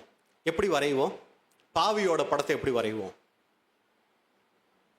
அப்படியே தாடி வச்சுட்டு, அப்படியே கிழிஞ்ச சட்டை மாதிரி போட்டு, கந்தலும் கோலுமா இருந்துக்கிட்டு, அப்படியே ஒரு பிச்சைக்காரனாக இருக்கிறவனை தான் பாவியாக ஒரு போட்டை வரைவோம். பரிசுத்தவான்னா எப்படி வரைவோம்? நீட்டாக தலையெல்லாம் சீவி கோட் போட்டு டை கட்டி அப்படி நிற்கிறவரை தான் பாருங்க. நம்ம இமேஜே எப்படி இருக்குன்னா, பரிசுத்தவான்னா அவர் நல்லா எப்படி இருப்பார், ஒரு ஐஸ்வர்ய நிலைமையில் இருப்பார். பாவின்னா எப்படி இருப்பார், ஒரு தரித்திர குளத்துல இருப்பார். இப்படியே நம்ம பழகிட்டோங்க. இப்படியா பரிசுத்தவானும் பாவியும் இருக்கிறாங்க? இல்லைங்க. அவங்க உள்ளான நிலையை வச்சு தான் அவங்க பரிசுத்தவானாவும் பாவியாவும் பார்க்கப்படுறாங்க. நம்ம மைண்ட் அப்படியே ஆகி போச்சு. ஒருத்தர் நல்ல வசதியா இருந்தாருன்னா அவர் தேவனால, அவருக்கு நாங்கள் தேவனுடைய ஆசீர்வாதம் இருக்கு. கஷ்டத்துல இருந்தா இவங்களுக்கு ஒண்ணுமே இல்லைங்க, தேவனால இவங்க சபிக்கப்பட்டவங்க அப்படின்னு நம்ம நினைச்சுக்கிறோம். ஒருபோதும் அப்படி கிடையாதுங்க. நல்லா இருக்கிறவங்க தேவனால சபிக்கப்பட்டவங்களாவும் இருக்கலாம், தரித்திர நிலைமை இருக்கிறவங்க தேவனால ஆசீர்வதிக்கப்பட்டவங்களாவும் இருப்பாங்க. வெளிநிலைகளை வைத்து நம்ம ஒருத்தரை என்ன பண்ணிடக்கூடாது, முடிவு செஞ்சிடக்கூடாது. அன்புக்குரிய சகோதர சகோதரிகளே, அப்போ இங்கே நம்ம பார்க்கும்போது தான் விசுவாசத்தினுடைய இன்னொரு படியாக தான் நம்ம பார்க்குறோம் இங்கே மோசையினுடைய வாழ்க்கை. மறுபடியும் அந்த வசனத்தை வாய்க்கலாம். எபிரேயர் 11:26. எபிரேயர் 11 இல்லை 26 இல்லையா? 26 இனி வரும் பலன் மேல் நோக்கமாயிருந்து எகிப்தில் உள்ள பொக்கிஷங்களிலும் கிறிஸ்துவின் நிமித்தம் வரும் நிந்தையை அதிக பாக்கியம் என்று எண்ணினார். இனி வரும் பலன் மேல் நோக்கமாயிருந்து எகிப்தில் உள்ள பொக்கிஷங்களிலும், அதான் அண்டர்லைன் பண்ண வேண்டியது, பொக்கிஷங்களிலும் கிறிஸ்துவின் வர நிந்தையை பாக்கியம் என்று எண்ணினான். அப்ப விசுவாசம் அப்படிங்கிறது எதையாவது தேவனுக்கிட்ட இருந்து பெற்றுக்கொள்றது மட்டும் இல்லை, தேவனுக்காக சிலவற்றை இழக்கிறதும் கூட அது விசுவாசம் தான். இதை தான் நம்ம அருமையாக அப்போஸ்தலன் பவுலினுடைய வாழ்க்கையில நம்ம பார்க்குறோம். பாருங்க, அப்போஸ்தலன் பவுலினுடைய வாழ்க்கையில பிலிப்பியர் 3:7. பிலிப்பியர் 3:7.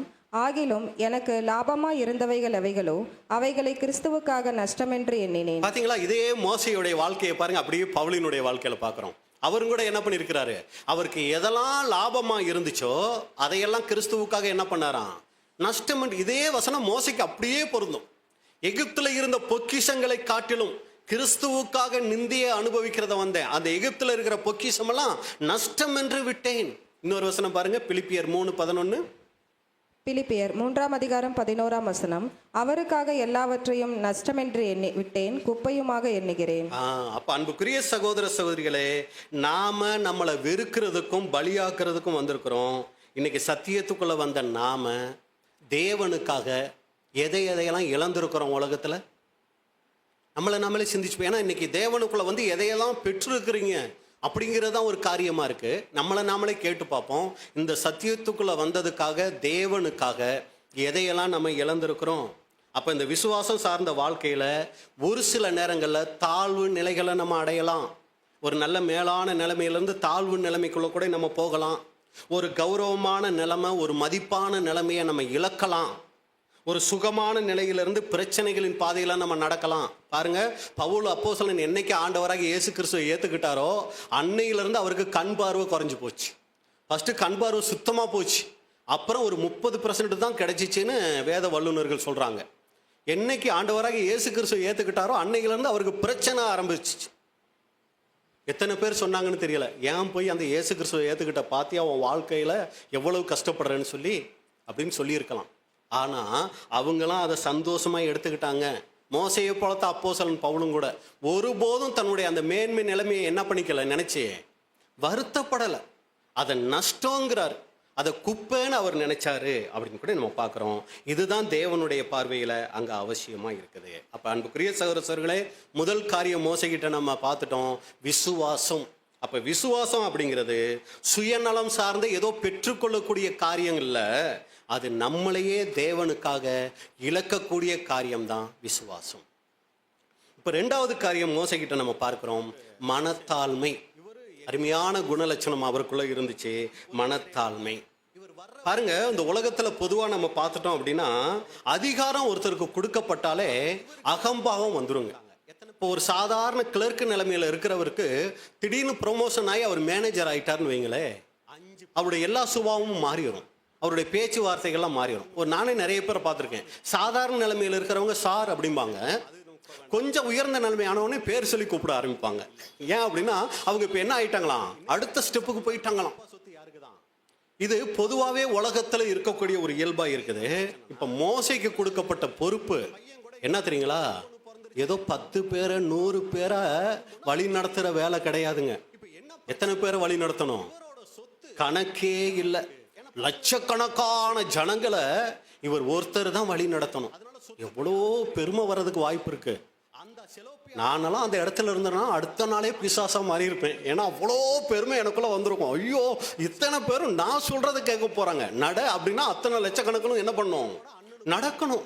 உட்காரு அப்படின்னு சொன்னா அத்தனை லட்சமும் இவர் பேச்ச கேட்டு என்ன பண்ணணும், உட்காரணும். எவ்வளோ பெருமை வர்றதுக்கு எவ்வளோ வாய்ப்பு இருக்கு பாருங்க.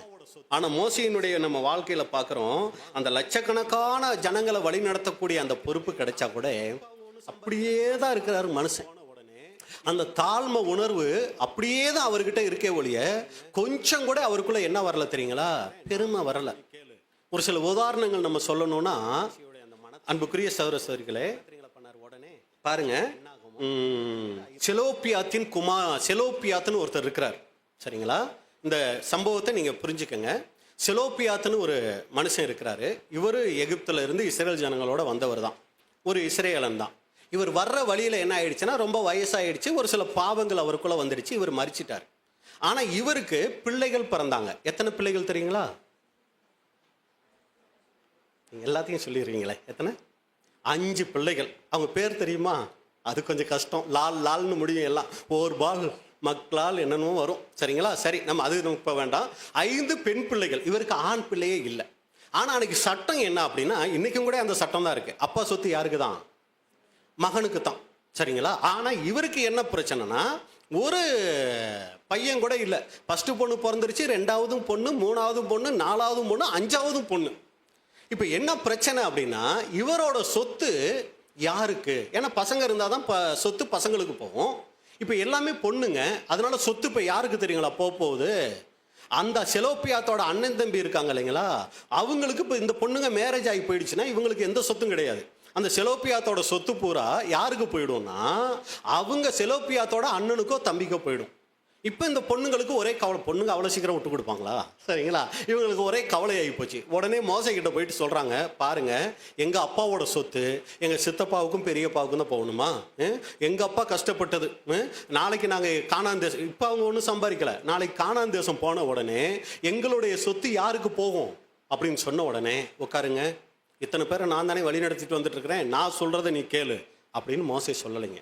உடனே மோசையோடைய அந்த மனத்தாழ்மையை பாருங்க, என்ன தெரியுங்களா பண்ணார்? உடனே வாசிங்க, என்னாகமம் 27:5. என்னாகமம் 27ஆம் அதிகாரம் 5ஆம் வசனம்.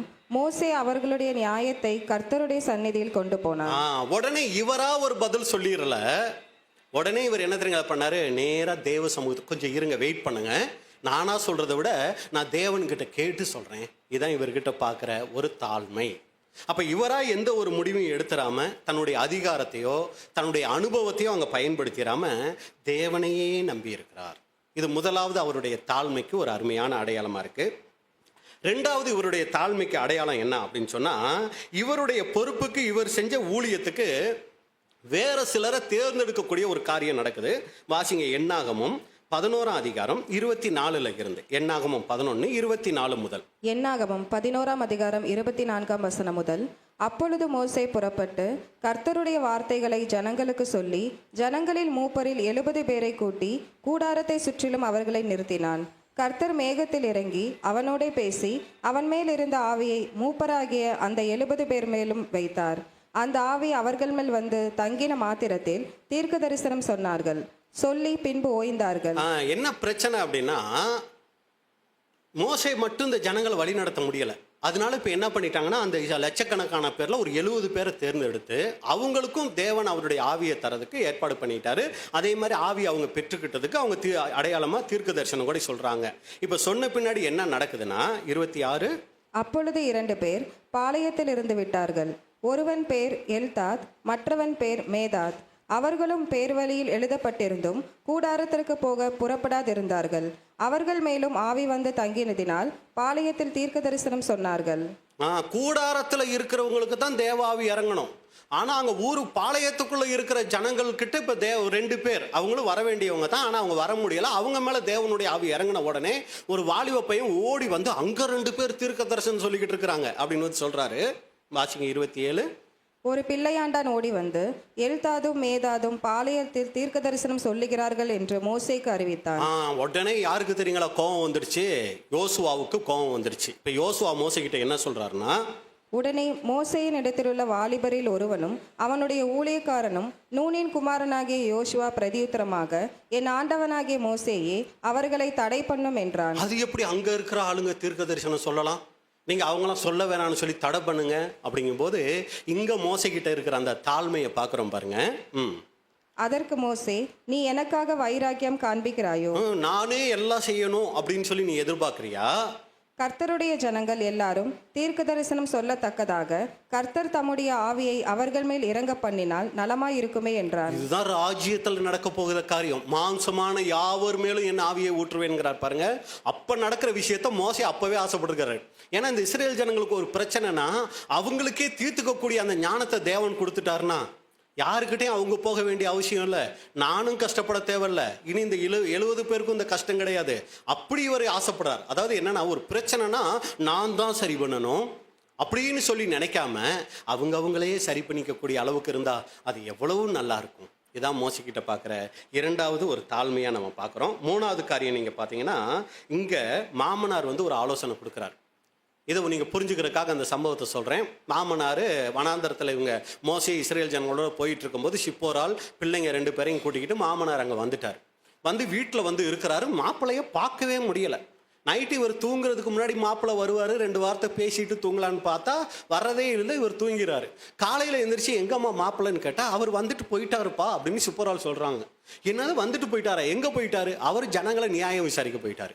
இவரை பார்க்கவே முடியலை. எப்போ பார்த்தாலும் ஜனங்களை நியாயம் விசாரிக்கிற வேலையை செஞ்சுக்கிட்டு இருக்கிறாரு. அப்புறம் வசமாக ஒரு நாள் மோசை மாட்டும் போது தான் சொல்கிறாரு, இப்படி நீங்களே எல்லாம் பண்ணிக்கிட்டு இருக்காதீங்க, அதுக்குன்னு கொஞ்சம் ஆளுங்களை பிரித்து விட்டு நீங்கள் கொஞ்சம் ஃப்ரீ ஆகிக்கேன்னு சொல்லும்போது, அது எப்படி?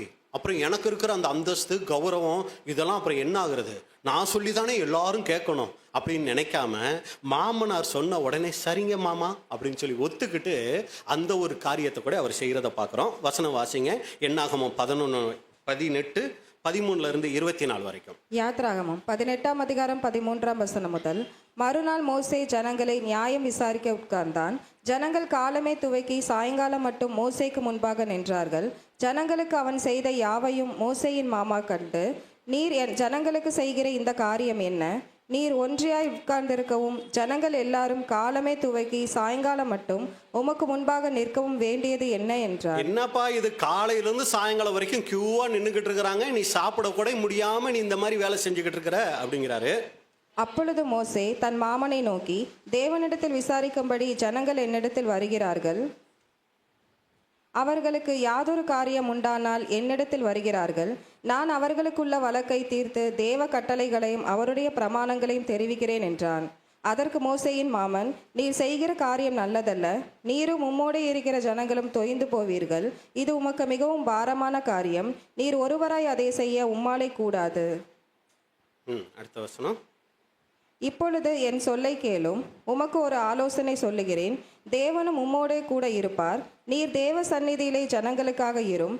விசேஷித்தவைகளை தேவனிடத்தில் கொண்டு போய் கட்டளைகளையும் பிரமாணங்களையும் அவர்களுக்கு வெளிப்படுத்தி. போதுங்க, இது எல்லாருமே நம்ம அடிக்கடி பார்த்த விஷயம் தான். கடைசி அந்த 24வது வசனம் வாசிருங்க. மோசே தன் மாமன் சொல் கேட்டு அவன் சொன்னபடியெல்லாம் செய்தான். இதுதான் மோசே கிட்ட நம்ம பார்க்கிற அருமையான ஒரு மனத்தாழ்மையான விஷயம். தானே தான் எல்லாம் செய்யணும், இந்த இஸ்ரேல் ஜனங்களை ஃபுல்லாக தானே தான் நடத்தணும்னு நினைக்காம இப்போ மாமா சொன்ன உடனே சரிங்க மாமா நல்ல விஷயம் தானே சொல்கிறாரு அப்படின்னு சொல்லி பார்த்தீங்கன்னா அங்கே அவர் சொன்னபடி செய்கிறத நம்ம பார்க்குறோம். இது மோசைக்கிட்ட இருந்த மனத்தாழ்மைக்கான 3வது ஒரு காரியமாக பார்க்குறோம். அடுத்து நீங்கள் பார்த்தீங்கன்னா மோசைக்கு இப்போ வயசாயிடுச்சு. தேவன் சொல்கிறாரு, உன்னோட ஸ்தானத்துக்கு யாரை ரெடி பண்ணு, யோசுவாவை ரெடி பண்ணு அப்படின்னு சொன்ன உடனே பொதுவாக நம்ம ஸ்தானத்துக்கு ஒரு ஆள் வர்றாருனாலே பொதுவாக என்ன தோணும்? வேலை ஸ்தலத்திலேயே எடுத்துக்கோங்களேன், நம்ம ஸ்தானத்துக்கு இன்னொரு ஆள் வர்றாருன்னா எப்படி இருக்கும்? அது ரொம்ப சந்தோஷமாக இருக்குமா கஷ்டமாக இருக்குமா? பார்க்குறதே அவங்கள வில்லனா பார்க்க ஆரம்பிச்சிருவோம். ஓ என் இடத்துக்கு வரப்போறியா அப்படின்னு சொல்லி என்னவாகும்? கஷ்டமாகும். இப்போ யோசுவாவை சொல்கிறார், இவருக்கு கீழே அசிஸ்டண்ட் தான், அவரை ஓ ஸ்தானத்துக்கு நீ அபிஷேகம் பண்ணுங்கும் போது மோசே அதை ரொம்ப சந்தோஷமாக என்ன தெரியுங்களா பண்ணார், அதை செஞ்சார் அப்படின்னு கூட பார்க்குறோம். என்னாகமம் 27:12-13.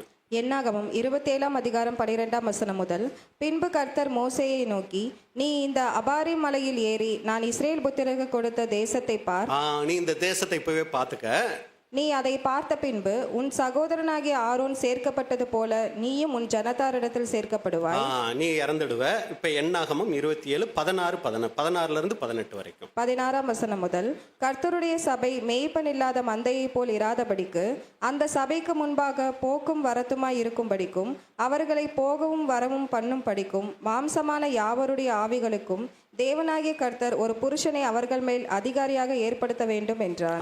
அப்ப நான் இறந்துட்டேன்னா எனக்கு பின்னாடி ஒரு ஆளை ஏற்பாடு பண்ணணுமே அப்படின்னு சொல்லும்போது கர்த்தர் மோசேயை நோக்கி, ஆவியை பெற்றிருக்கிற புருஷனாகிய யோசுவா என்னும் நூனின் குமாரனை நீ தெரிந்து கொண்டு அவன் மேல் உன் கையை வைத்து. அப்ப யோசுவாவை நீ உனக்கு பதிலா அசிஸ்டண்டா, அவர் இப்ப அசிஸ்டண்டா இருக்கிறாரு, அவரை நீ என்ன பண்ணுனா உன் ஸ்தானத்துக்கு அபிஷேகம் பண்ணுன. உடனே மோசே கொஞ்சம் கூட யோசிக்கலைங்க. அடுத்து என்ன தெரியுங்களா பண்ணாரு? அவரையும் ஆசீர்வதிச்சாரு. இஸ்ரேல் ஜனங்கள் முன்னாடி அவரை ஒரு உயர்வாகவும் பண்ணாரு. உபாகமம் 31:8. உபாகமம் 31ஆம் அதிகாரம் 8ஆம் வசனம். கர்த்தர் தாமே உனக்கு முன்பாக போகிறவர், அவர் உன்னோடு இருப்பார், அவர் உன்னை விட்டு விலகுவதும் இல்லை, உன்னை கைவிடுவதும் இல்லை, நீ பயப்படவும் கலங்கவும் வேண்டாம் என்றார். பாருங்க, தன்னுடைய ஸ்தானத்துக்கு ஒருத்தர் வர்றாருன்னு உடனே அவரை என்கரேஜ் தான் பண்றாரே ஒழிய எப்படி அவரை ஒழிச்சு கட்டலான்னு யோசிக்கல. இதுக்கு யாரை நம்ம ஒரு அடையாளமா சொல்லலாம்? அந்த மாதிரி செஞ்ச ஒருத்தர் தன்னுடைய ஸ்தானத்துக்கு எங்க தாவீது வந்துருவாரோ அப்படின்னு சொல்லி அவரை எந்த வகையில இல்லாம பண்ணலாம்னு யோசிக்கிறாரு. ஆனா மோசே கிட்ட இருந்த மனத்தாழ்மை பாருங்க. என்னுடைய ஸ்தானத்துக்கு ஒருத்தர் வர்றாரா, தாராளமா அவரை என்ன பண்ணணும், உற்சாகப்படுத்தி அவரை உபயோகப்படுத்தணுங்கிற ஒரு மனத்தாழ்மை அங்க மோசே கிட்ட இருந்ததை நம்ம பார்க்கிறோம். அப்ப சகோதரி இதை குறித்து சொல்லும் போது இஸ்ரேலரை ஆன்மீக ரீதியில் வழி நடத்துகிற பாக்கியத்தை ஏற்றுக்கிட்டாரு மோசே. ஆனா அதிகாரம்னு வரும்போது அதை பிடிச்சிட்டு ஆளுகை செய்ய அவர் விரும்பவில்லை. அப்ப இது போன்ற ஒரு மனத்தாழ்மை நமக்கும் கூட வரணும். அன்புக்குரிய சகோதர சகோதரிகளே, பாருங்க, நமக்கும் கூட எல்லாருக்கும் குடும்பத்துல ஒரு அதிகாரம் இருக்கு, வேலை ஸ்தலத்துல ஒரு அதிகாரம் இருக்கு, சபையிலும் கூட அநேக பொறுப்புகள் இருக்கு. இதையெல்லாம் நம்ம எப்படி பயன்படுத்துறோம்? அந்த ஊழியத்தை தேவனுக்கு செய்கிற பாக்கியமா நம்ம நினைச்சு செய்யறோமா, அதை ஒரு அதிகாரமா நம்ம எடுத்துக்கொள்கிறோமா? ஏன்னா தேவன் கொடுத்தும் சோதிப்பாரு, மீதி எடுத்தும் சோதிப்பார். யோபோட வாழ்க்கையில பார்க்குறோம் இல்லைங்களா? கொடுத்து பார்த்தாரு, உத்தமனும் சன்மார்க்கனும் தேவனுக்கு பயந்து பொல்லாப்பை விட்டு விலகுகிறவனுமா இருந்தாரு. எடுத்து பார்க்குறாரு, இப்ப துன்மார்க்கனும் அப்படி ஆயிட்டாரா? இல்லைங்க, அவர் அப்படியே தான் இருந்தார். காரணம் என்னன்னா, அதான் அவன் உண்மையான தேவனுடைய பிள்ளைகளுக்குள்ள இருக்கிற அருமையான குணலட்சணங்கள் அப்படின்னு கூட நம்ம பார்க்குறோம். அப்ப நாம் தேவனுடைய கரத்தில் நல்ல கருவியாக இருக்க வேண்டுமானால் திறமையை விட தாழ்மைதான் முக்கியம்.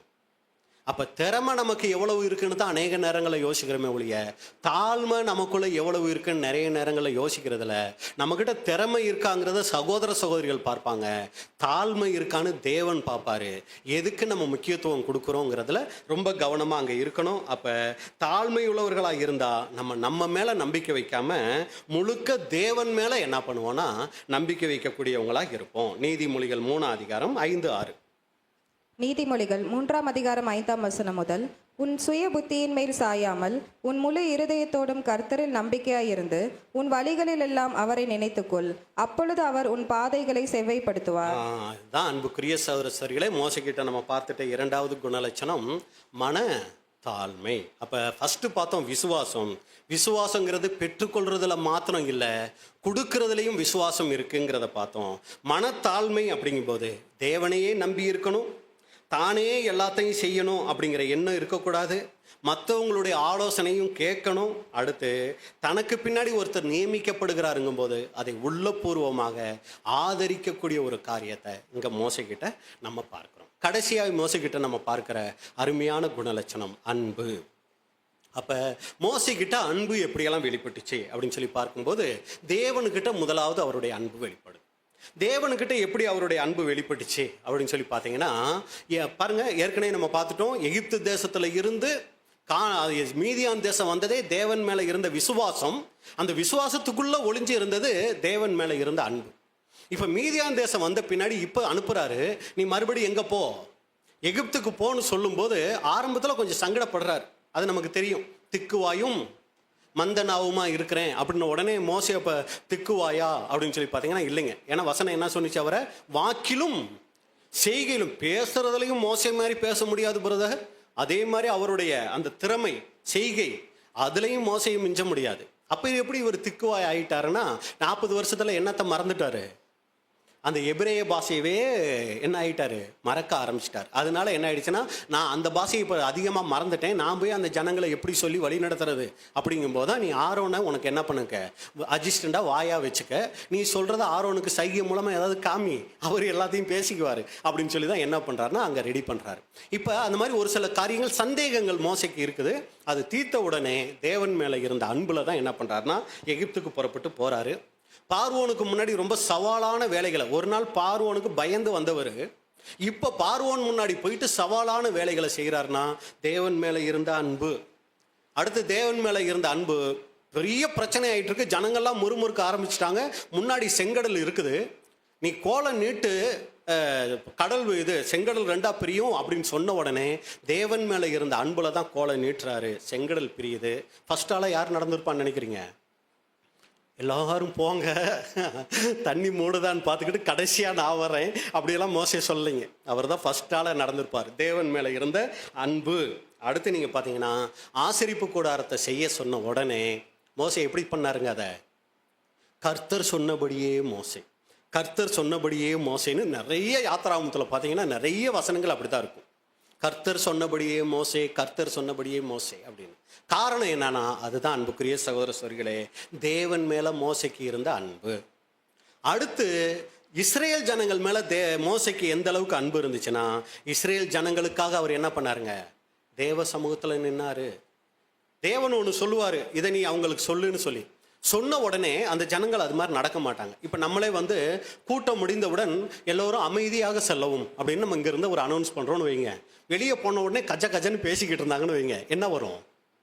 இப்போ தான் இவ்வளவு சொல்லி அனுப்புகிறேன், கொஞ்சம் கூட பாரு இந்த ஜனங்கள் வெளியே போன உடனே இப்படி பேசிக்கிட்டு இருக்காங்க, கோபம் வருங்களா வராதா? இப்போ மோசே ஒன்று சொல்கிறார் தேவனுக்கிட்ட இருந்து பெற்றுக்கொண்டு, அதுக்கு ஆப்போசிட்டாக இஸ்ரேல் ஜனங்கள் நடக்கிறாங்க. என்ன ஆகிடுக்கும்? மோசே அழிச்சுரட்டுமா அப்படின்னு சொன்னா, ஃபஸ்ட்டு அதை செய்யுங்க அப்படின்ட்டு இருப்போம் நம்மளா இருந்தா. ஆனால் மோசே என்ன தெரியுங்களா பண்ணாரு? தயவு செஞ்சு அப்படி எதுவுமே செஞ்சிடாதீங்க, ஏன்னா உங்கள் நாமும் தூஷிக்கப்பட்டுரும், நான் அழிச்சா ஏன் நாம தூஷிக்கப்பட்டுரும். மோசே பாருங்க ஆண்டவருக்கே ஐடியா கொடுக்குறாரு. என்ன சொல்லுவாங்கன்னா, அந்த எகிப்து ஜனங்கள் அந்த தேவனுக்கு அந்த இஸ்ரேல் ஜனங்களை வழி நடத்த முடியலை, வழியிலேயே என்ன பண்ணிட்டாரு? கொன்று போட்டாரு அப்படின்னு சொல்லி உங்களை தப்பாக பேசிடுவாங்க ஆண்டவரே.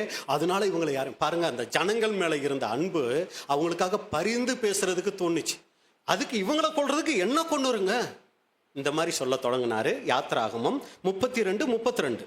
யாத்ராகமம் 32ஆம் அதிகாரம் 32ஆம் வசனம். ஆகிலும் தேவரீர் அவர்கள் பாவத்தை மன்னித்தருளுவீரானால் மன்னித்தருளும், இல்லாவிட்டால் நீர் எழுதின உம்முடைய புஸ்தகத்திலிருந்து என் பெயரை கிறுக்கி போடும் என்றார். இதுதான் ஜனங்கள் மேல அவருக்கு இருந்த அன்பு. தேவன் மேல இருந்த அன்பு முதலாவது பார்த்தோம். இப்ப ஜனங்கள் மேல இருந்த அன்பு நீங்க பாத்தீங்கன்னா, இந்த மோசமான ஜனங்களுக்காக நான் வேணா சாகுறேன், இவங்களை விட்டு வைங்க, இவங்களை காணான் தேசம் கூட்டிட்டு போங்கன்னு சொல்லி அங்க ஜெபிக்கிறத பாக்குறோம். அடுத்து நம்ம ஏற்கனவே பார்த்தோம், நாள் முழுக்க இந்த ஜனங்களை நியாயம் விசாரிக்கிறாரு, கொஞ்சம் கூட சோர்ந்துக்கலைங்க.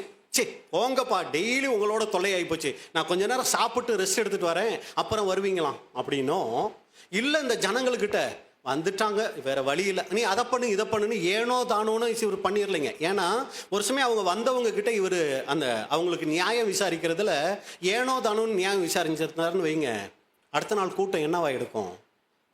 கம்மியாக இருக்கும். ஃபஸ்ட்டு நாள் 1,00,000 பேர் சாரி அவ்வளோ பேர் வர ஒரே நாளில் வாய்ப்பு இல்லை. ஒரு 10,000 பேர் வந்திருந்தாங்கன்னா அடுத்த நாள் அது 8,000 ஆயிருக்கும், அடுத்த நாள் 5,000 ஆயிருக்கும், 1000 ஆகி அப்புறம் வரதே நிறுத்தியிருப்பாங்க. அந்த ஆளுகிட்ட போகிறதுக்கு நம்மளே ஏதோ ஒன்று பண்ணிக்கலாம், தீர்ப்பாக சொல்லுது அந்த ஆள் அப்படின்னு இஸ்ரேல் ஜனங்கள் என்ன எடுப்பாங்க, சோர்ந்துருப்பாங்க.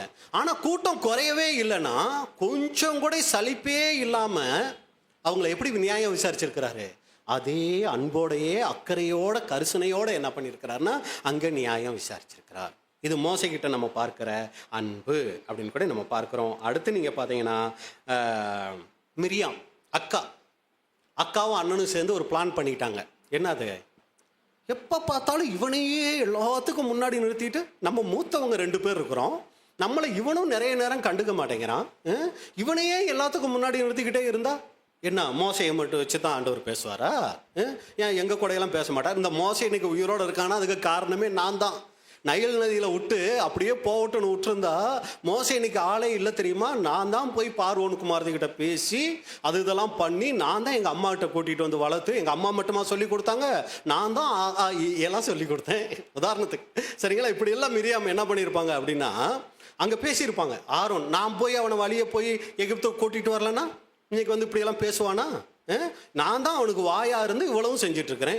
என்னமோ மோசை எதுக்கு எடுத்தாலும் மோசைங்கிறீங்க, அவங்கூட மட்டும்தான் ஆண்டவர் பேசுவாரா, ஏன் எங்க மூலமா பேச மாட்டாரா அப்படின்னு சொல்லி தனித்தனியா ஒவ்வொரு கூடாரத்துக்குள்ளேயும் போய் சொன்னாங்களாம். பாருங்க பிரதர், இனி இந்த மோசையெல்லாம் ரொம்ப நம்பிட்டு இருக்காதீங்க சரியா. அவங்களோட அனுபவத்துல வயசுல எல்லாம் நாங்கள் மூத்த ஆளுங்க அப்படின்னு சொல்லி பேச ஆரம்பிச்சிருக்கிறாங்க. தேவனுக்கு கோவம், மோசைக்கு வரல, யாருக்கு கோவம் வந்துருச்சு. இப்போ எல்லாம் மோசே கோவப்படுறதுனால தான் தேவன் கோவப்பட முடியலை. புரியுதுங்களா. மோசே கோவப்பட மாதிரி தான் யாரு கோவப்பட்டுருவா, தேவன் கோவப்பட்டுருவார். சரிங்களா. இப்போ கோவப்பட்ட உடனே குஷ்டரோகம் வந்துடுச்சு. எனக்கு விரோதமாக பேசுனீங்க, என்ன ஆண்டவரே கம்மியாக இருக்குது அந்த குஷ்டரோகம், என்ன நெத்தியில் மட்டும் இருக்கு, கொஞ்சம் உடம்பெல்லாம் வர மாதிரி பாருங்க, என்ன இப்படி வச்சிருக்கிறீங்க அப்படின்னு மோசே சொல்லிட்டாரா. இல்லைங்க, அவர் உள்ளத்தில் இருந்து போய் அப்பா இப்படியெல்லாம் விட்டுறாதீங்க அப்படின்னு சொல்லி என்ன பண்ணுறாருங்க, அவங்களுக்காக கதறி ஜெபிக்கிறார். இதுதான் மோசே கிட்ட இருந்த அன்பு அப்படின்னு கூட நம்ம பார்க்குறோம். என்னாகும் 12:13 வாசிருங்க. என்னாகமம் 12ஆம் அதிகாரம் 13ஆம் வசனம். அப்பொழுது மோசே கர்த்தரை நோக்கி, என் தேவனே அவளை குணமாக்கும் என்று கெஞ்சினான். அவளை குணமாக்கும் என்று வேண்டினான் அப்படின்னு இல்லைங்க, என்ன பண்ணியிருக்கிறாரு. அதான் ஒவ்வொரு வார்த்தையும் நம்ம யோசிச்சு பார்த்தோம்னா தியானிச்சோம்னா தான் தெரியும் உள்ளான அந்த அன்பு. கெஞ்சினான், மனசுக்குள்ள எந்த ஒரு சின்ன கசப்பை கூட அவர் வைக்கல பாருங்க. அதான் அவருக்குள்ள இருந்த மனத்தால். பெருமை இருந்துச்சுன்னா யாராவது சின்னதா ஒன்று சொன்னாங்கன்னு வைங்களே, 1% சொன்னாங்கன்னா அது நமக்கு எவ்வளவு % வலிக்கும் தெரியுங்களா. அது 50, 60, 100 வலிக்கும். என்ன போய் இப்படி பார்த்துட்டாங்க, என்ன போய் இப்படி பார்த்துட்டாங்க, என்ன போய் இப்படி பேசிட்டாங்க, பயங்கர கடுப்பாக்கும். ஏன் தெரியுங்களா, பெருமை இருந்தா. மனத்தாழ்மை இருந்தா ஏறி மிதிச்சா கூட அது என்ன பண்ணாது, ஒன்றுமே பண்ணாது. இங்க இவருக்குள்ள இருந்த அந்த மனத்தாழ்மை, இவருக்குள்ள இருந்த அந்த அன்பு தான் ஐயோ மிரியாமுக்கு ஒன்றும் ஆயிடக்கூடாதேன்னு சொல்லி கெஞ்ச வச்சுச்சு அப்படின்னு கூட நம்ம பார்க்கிறோம். அப்ப அன்புக்குரிய சகோதர சகோதரிகளே, இதுல நமக்கு என்ன பாடம்னா, நாம இன்னைக்கு இந்த அன்புங்கிற விஷயத்துல எப்படி இருக்கிறோம். தேவன் மேல நமக்கு அன்பு இருக்கா அப்படின்னு சொல்லி கேட்டால் நம்ம எல்லாரும் அதுல என்ன மார்க் வாங்குவோம், 100க்கு 35, 40, 50, மேக்சிமம் 80, 90 வாங்குவோம்.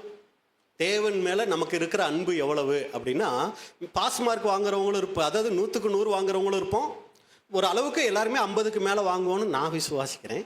நீங்க எப்படி விசுவாசிக்கிறீங்க, எல்லாரும் இருக்கீங்களா.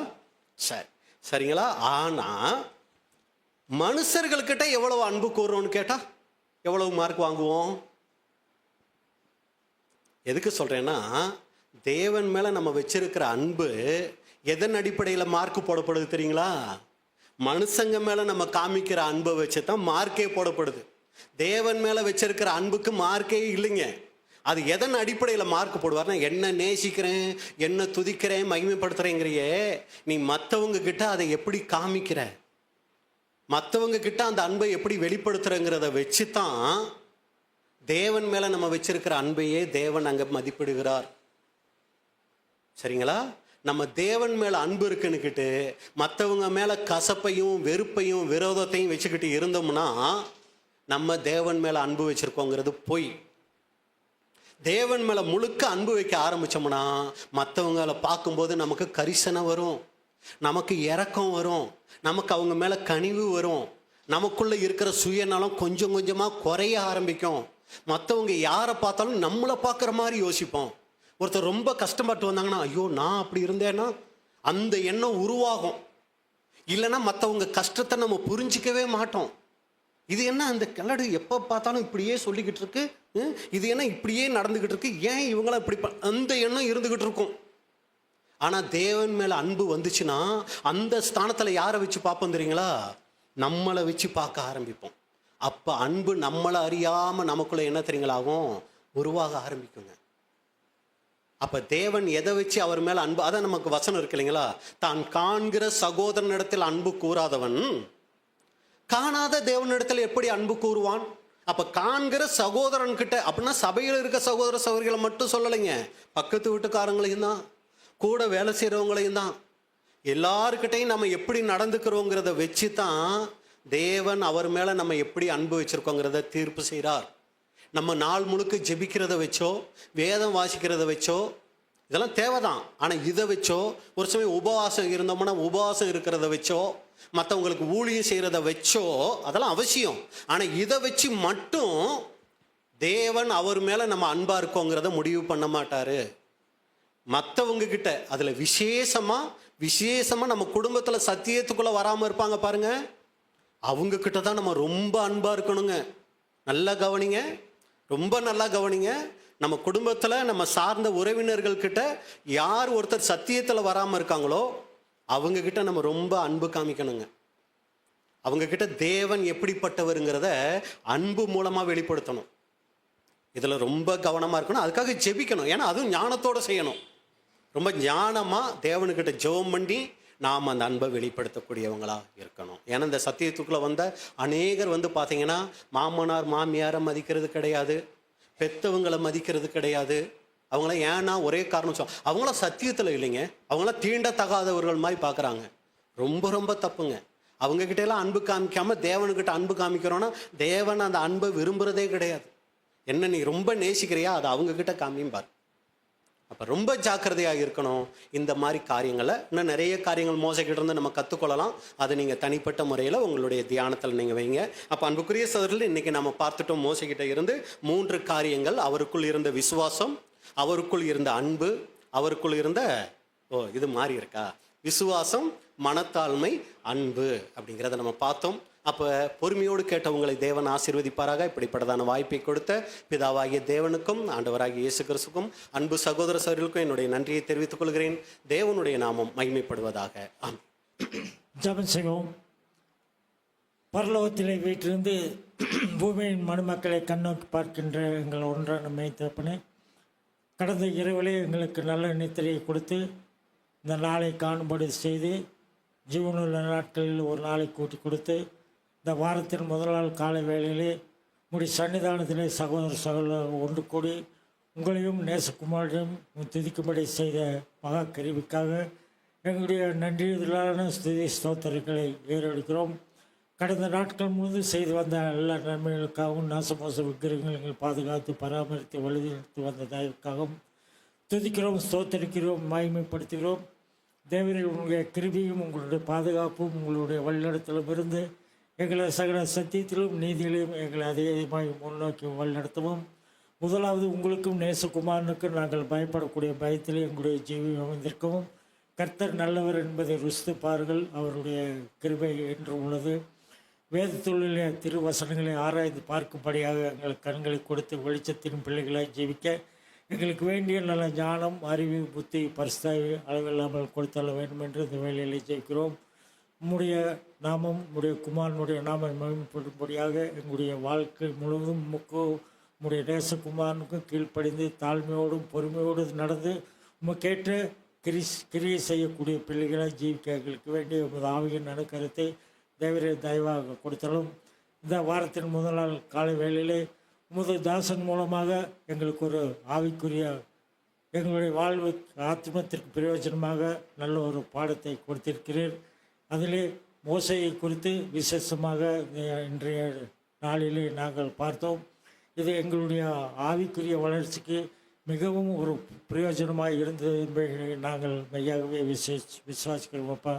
இது எங்களுடைய சித்தமல்ல, உம்முடைய சித்தமிருந்து உம்முடைய கிருபை இருந்து இந்த காரியங்களை வைக்கிறீர்.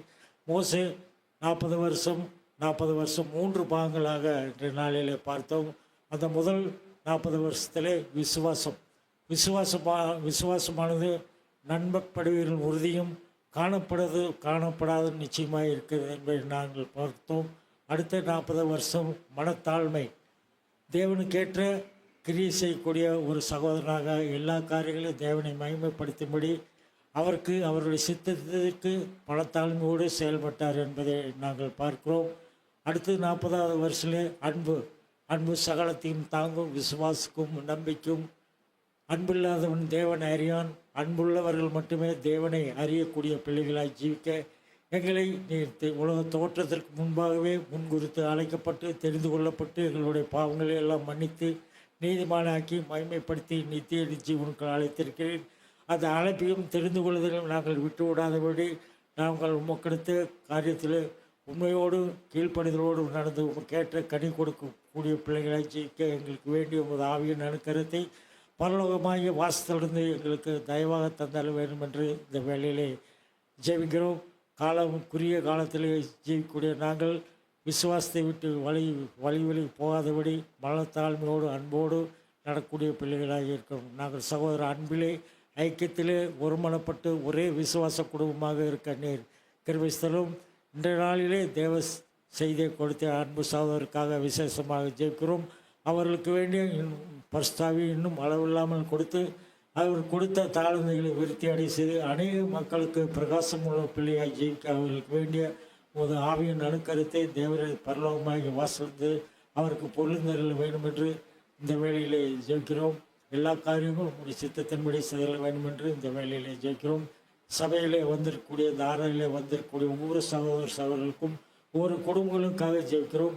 ஒவ்வொரு குடும்பங்களுக்கு என்னென்ன தேவைகள் நான் பெறுவதற்கு முன்பாகவே எல்லாவற்றையும் அறிந்த தேவன் ஏற்ற வேலை ஏற்ற காரியங்களை உமது சித்தத்தின்படி செய்து கொண்டு வருகிறீர்கள். அதற்காக நன்றி இருக்கிறோம்.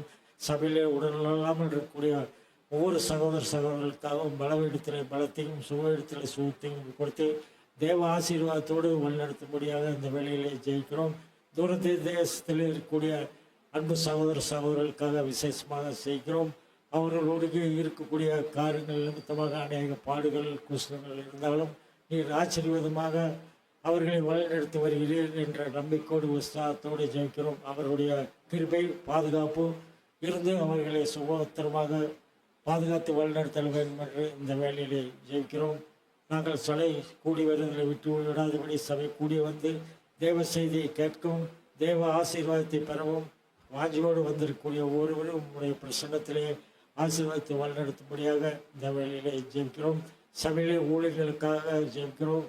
ஊழியம் செய்யக்கூடிய அன்பு சகோதரர்களுக்காகவும் அவர்கள் எடுக்கக்கூடிய பாடங்களை தேவையில்லாமே ஆசீர்வதித்து மற்றவர்கள் பிரயோஜனமுள்ள வாஞ்சியுள்ள பிள்ளைகளாக ஜீவிக்க அவர்களுக்கு வேண்டிய நல்ல ஞானம் அறிவு புத்தி பரிசுத்தாவி அளவில்லாமல் திறந்து தங்களுடைய தாளந்துகளை விருத்தியடை செய்ய அவர்களுக்கு வேண்டிய கிருபையை தயவாக தந்தால் வேண்டும் என்று இந்த வேலையிலே ஜெயிக்கிறோம். மாலையிலே நடக்கக்கூடிய கூட்டத்திற்காக விசேஷமாக ஜெயிக்கிறோம். அங்கும் அநேக சகோதரர்கள் வந்து தேவ செய்தியை கேட்கும்படியாக தேவன் அவர்களை ஆசீர்வதிக்கும்படியாக இந்த வேலையிலே ஜெயிக்கிறோம். இப்படியாக நாங்கள் கேட்டதும் கேட்க விட்டதுமான சகல ஆசீர்வாதங்கள் பரத்திலிருந்து தேவரில் தயவாக தந்தள்ள வேண்டும் என்று எங்கள் ஆண்டவராகிய இயேசு கிறிஸ்துவின் இனிய நாமத்திலே மனத்தாழ்மையுடன் வேண்டிக் கொள்கிறோம். ஜீவனுள்ள நல்ல பிதாவே, ஆமென். நமது ஆண்டவராகிய இயேசு கிறிஸ்துவினுடைய கிருபையும் பிதாவினுடைய அன்பும் நம்மோடும் சகல பரிசுத்தவான்களோடும் என்றும் சதா காலங்களில் இருப்பதாக. ஆமென்.